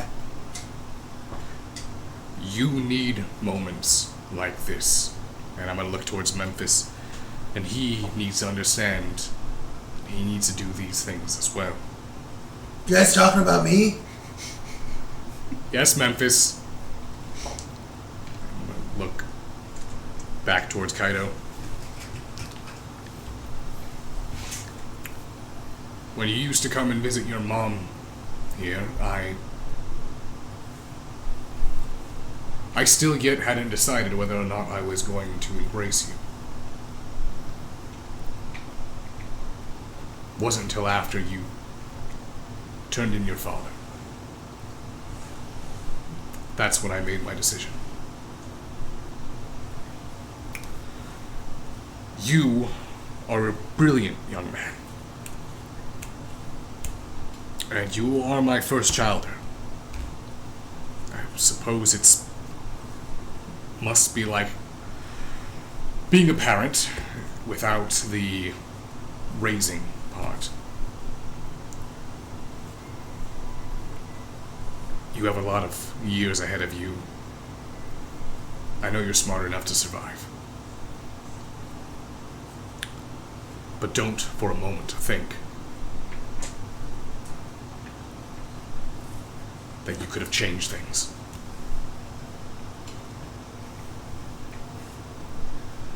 I came here because I thought it'd help think of my mother, and she'd take me out here to go out of the hospital to get some fresh air. the Anami Festival. It's one of the spots that come with tourists, and they watch the blooms in April. That night, we were fortunate enough that we were kind to the nurses, and they would let us out, and we'd hang lanterns right over there on that tree. Have a picnic, just me and her.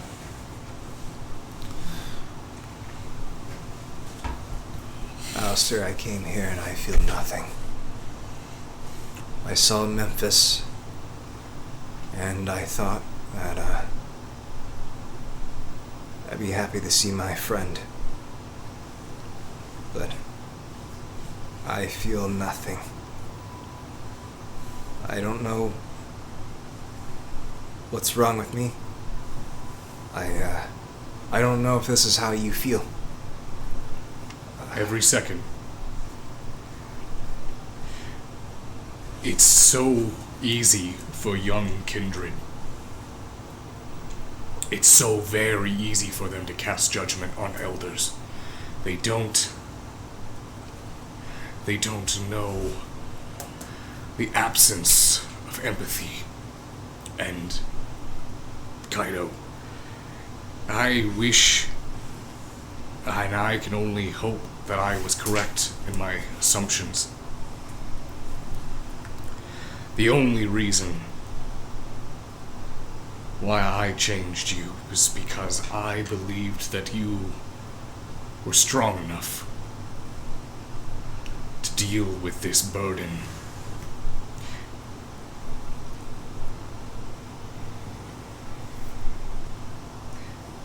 The strength of your blood,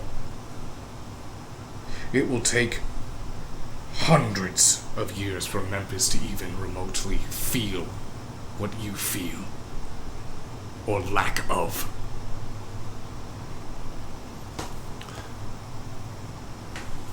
I don't know.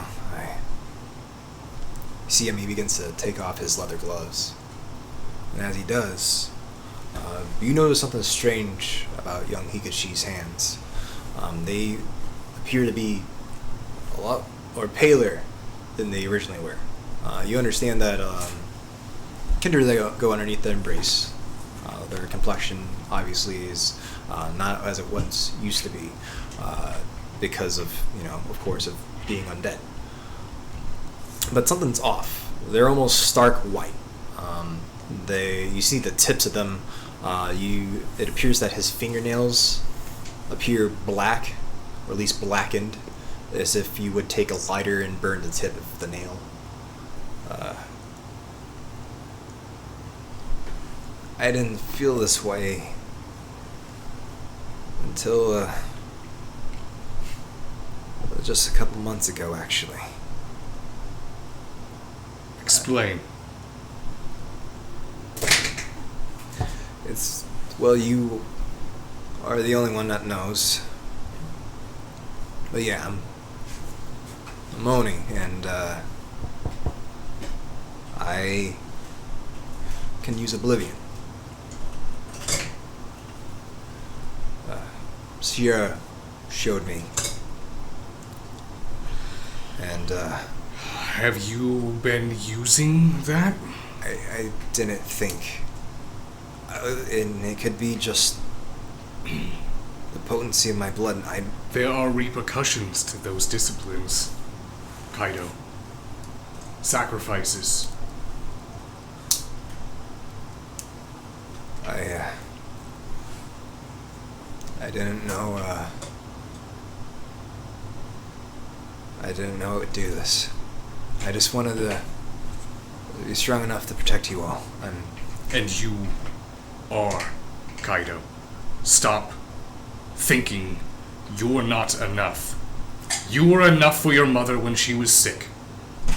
You were enough for your father even though he spent every fucking dime you had. You were enough for all of your teachers that you were smarter than. You're enough for the coterie. You're enough for me. Stop putting yourself on a pedestal of perfection that you cannot achieve.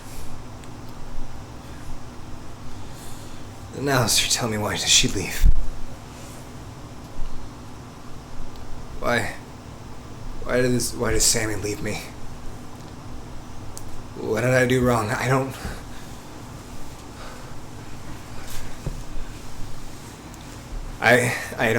know what's going on with her. She won't answer my calls. She won't even look me in the eye.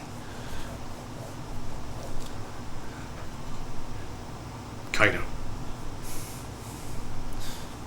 I'll place my hand on his shoulder. I know soon has something to do with it! Kaido, control your rage. Men are like steel. Once you lose your temper, you're worthless. Control it. I may know something about that.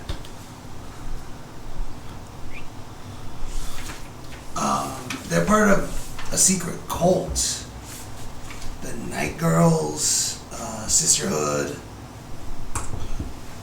Sune was there. Give me a moment.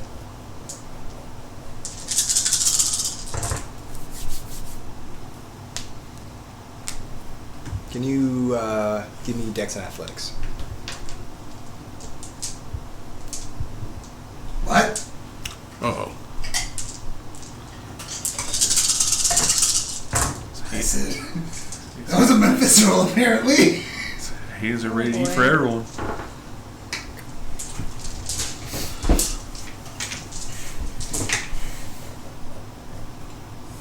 1, 2, 3, 4, 5, 6. Okay. 6 enough? You watch as Memphis, he snaps up to attention. The second you say this, he looks dead into your eyes. He grabs Freckles, and he picks you up, and he pins you with the scabbard against a tree, pressing it against your throat. And why the hell did you not tell me? I'll never climb up! Enough of this! And I'm gonna go ahead, I'm gonna grab Kaido by his shoulder, I'm gonna pull him back away from Memphis. You pull him off of Memphis. Oh, God, why do you guys always go after my neck? Kaido, I'm sorry. I'm sorry. it's I'm sorry. calm yourself. Composure. Composure. When we get back to Chicago, we will deal with soon. I've already got enough beef with the Chantry. Might as well add her to it. Yeah. And So- Erwin knew, too. You watch his head snap up quick towards you as you say this. He begins to relax as he does this. The two of you begin to notice his eyes, the whites of it, they begin to recede with this darkness that are in it. It's almost like ink. So you watch it begin to swell and swirl, and it fades away. Ooh. Kaido, you can control yourself. Yeah, I'll be fine.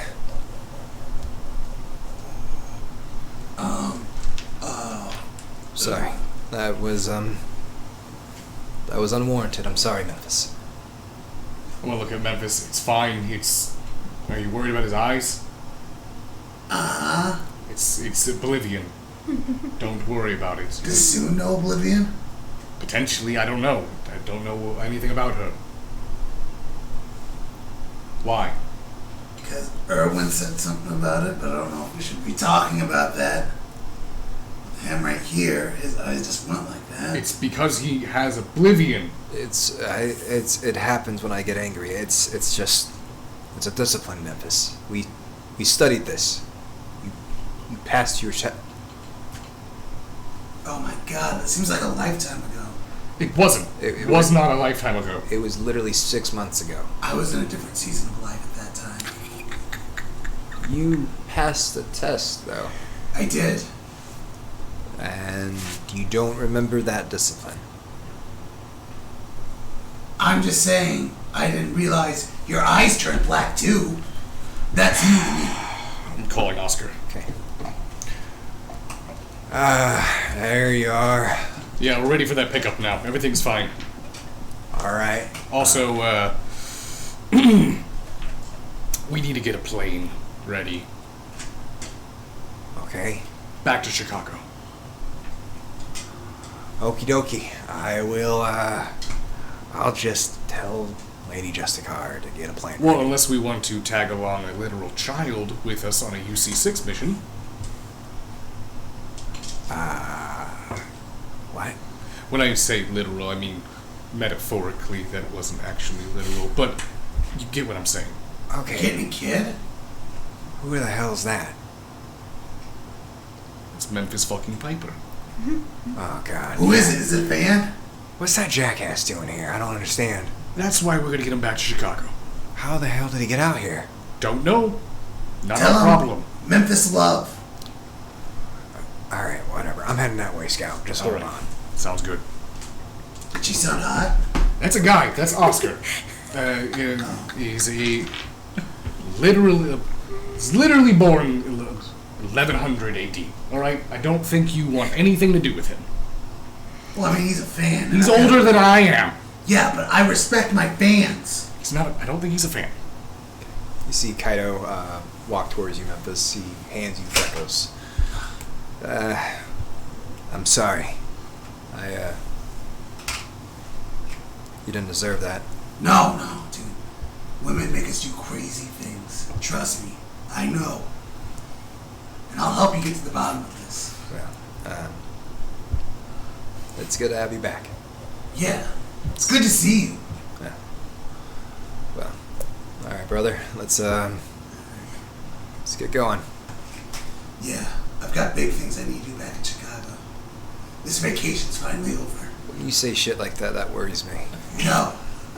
It's Memphonite stuff. And with you back, I can finally take you and show you to Erwin, so Erwin will stop crying all over my mansion. There's literally trails of blood almost Wait, every he thinks I'm night. dead?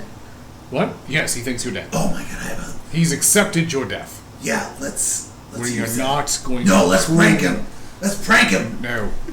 You're gonna waste a... As much as I despise Clan Tremere, Yeah, I rather like Erwin. right.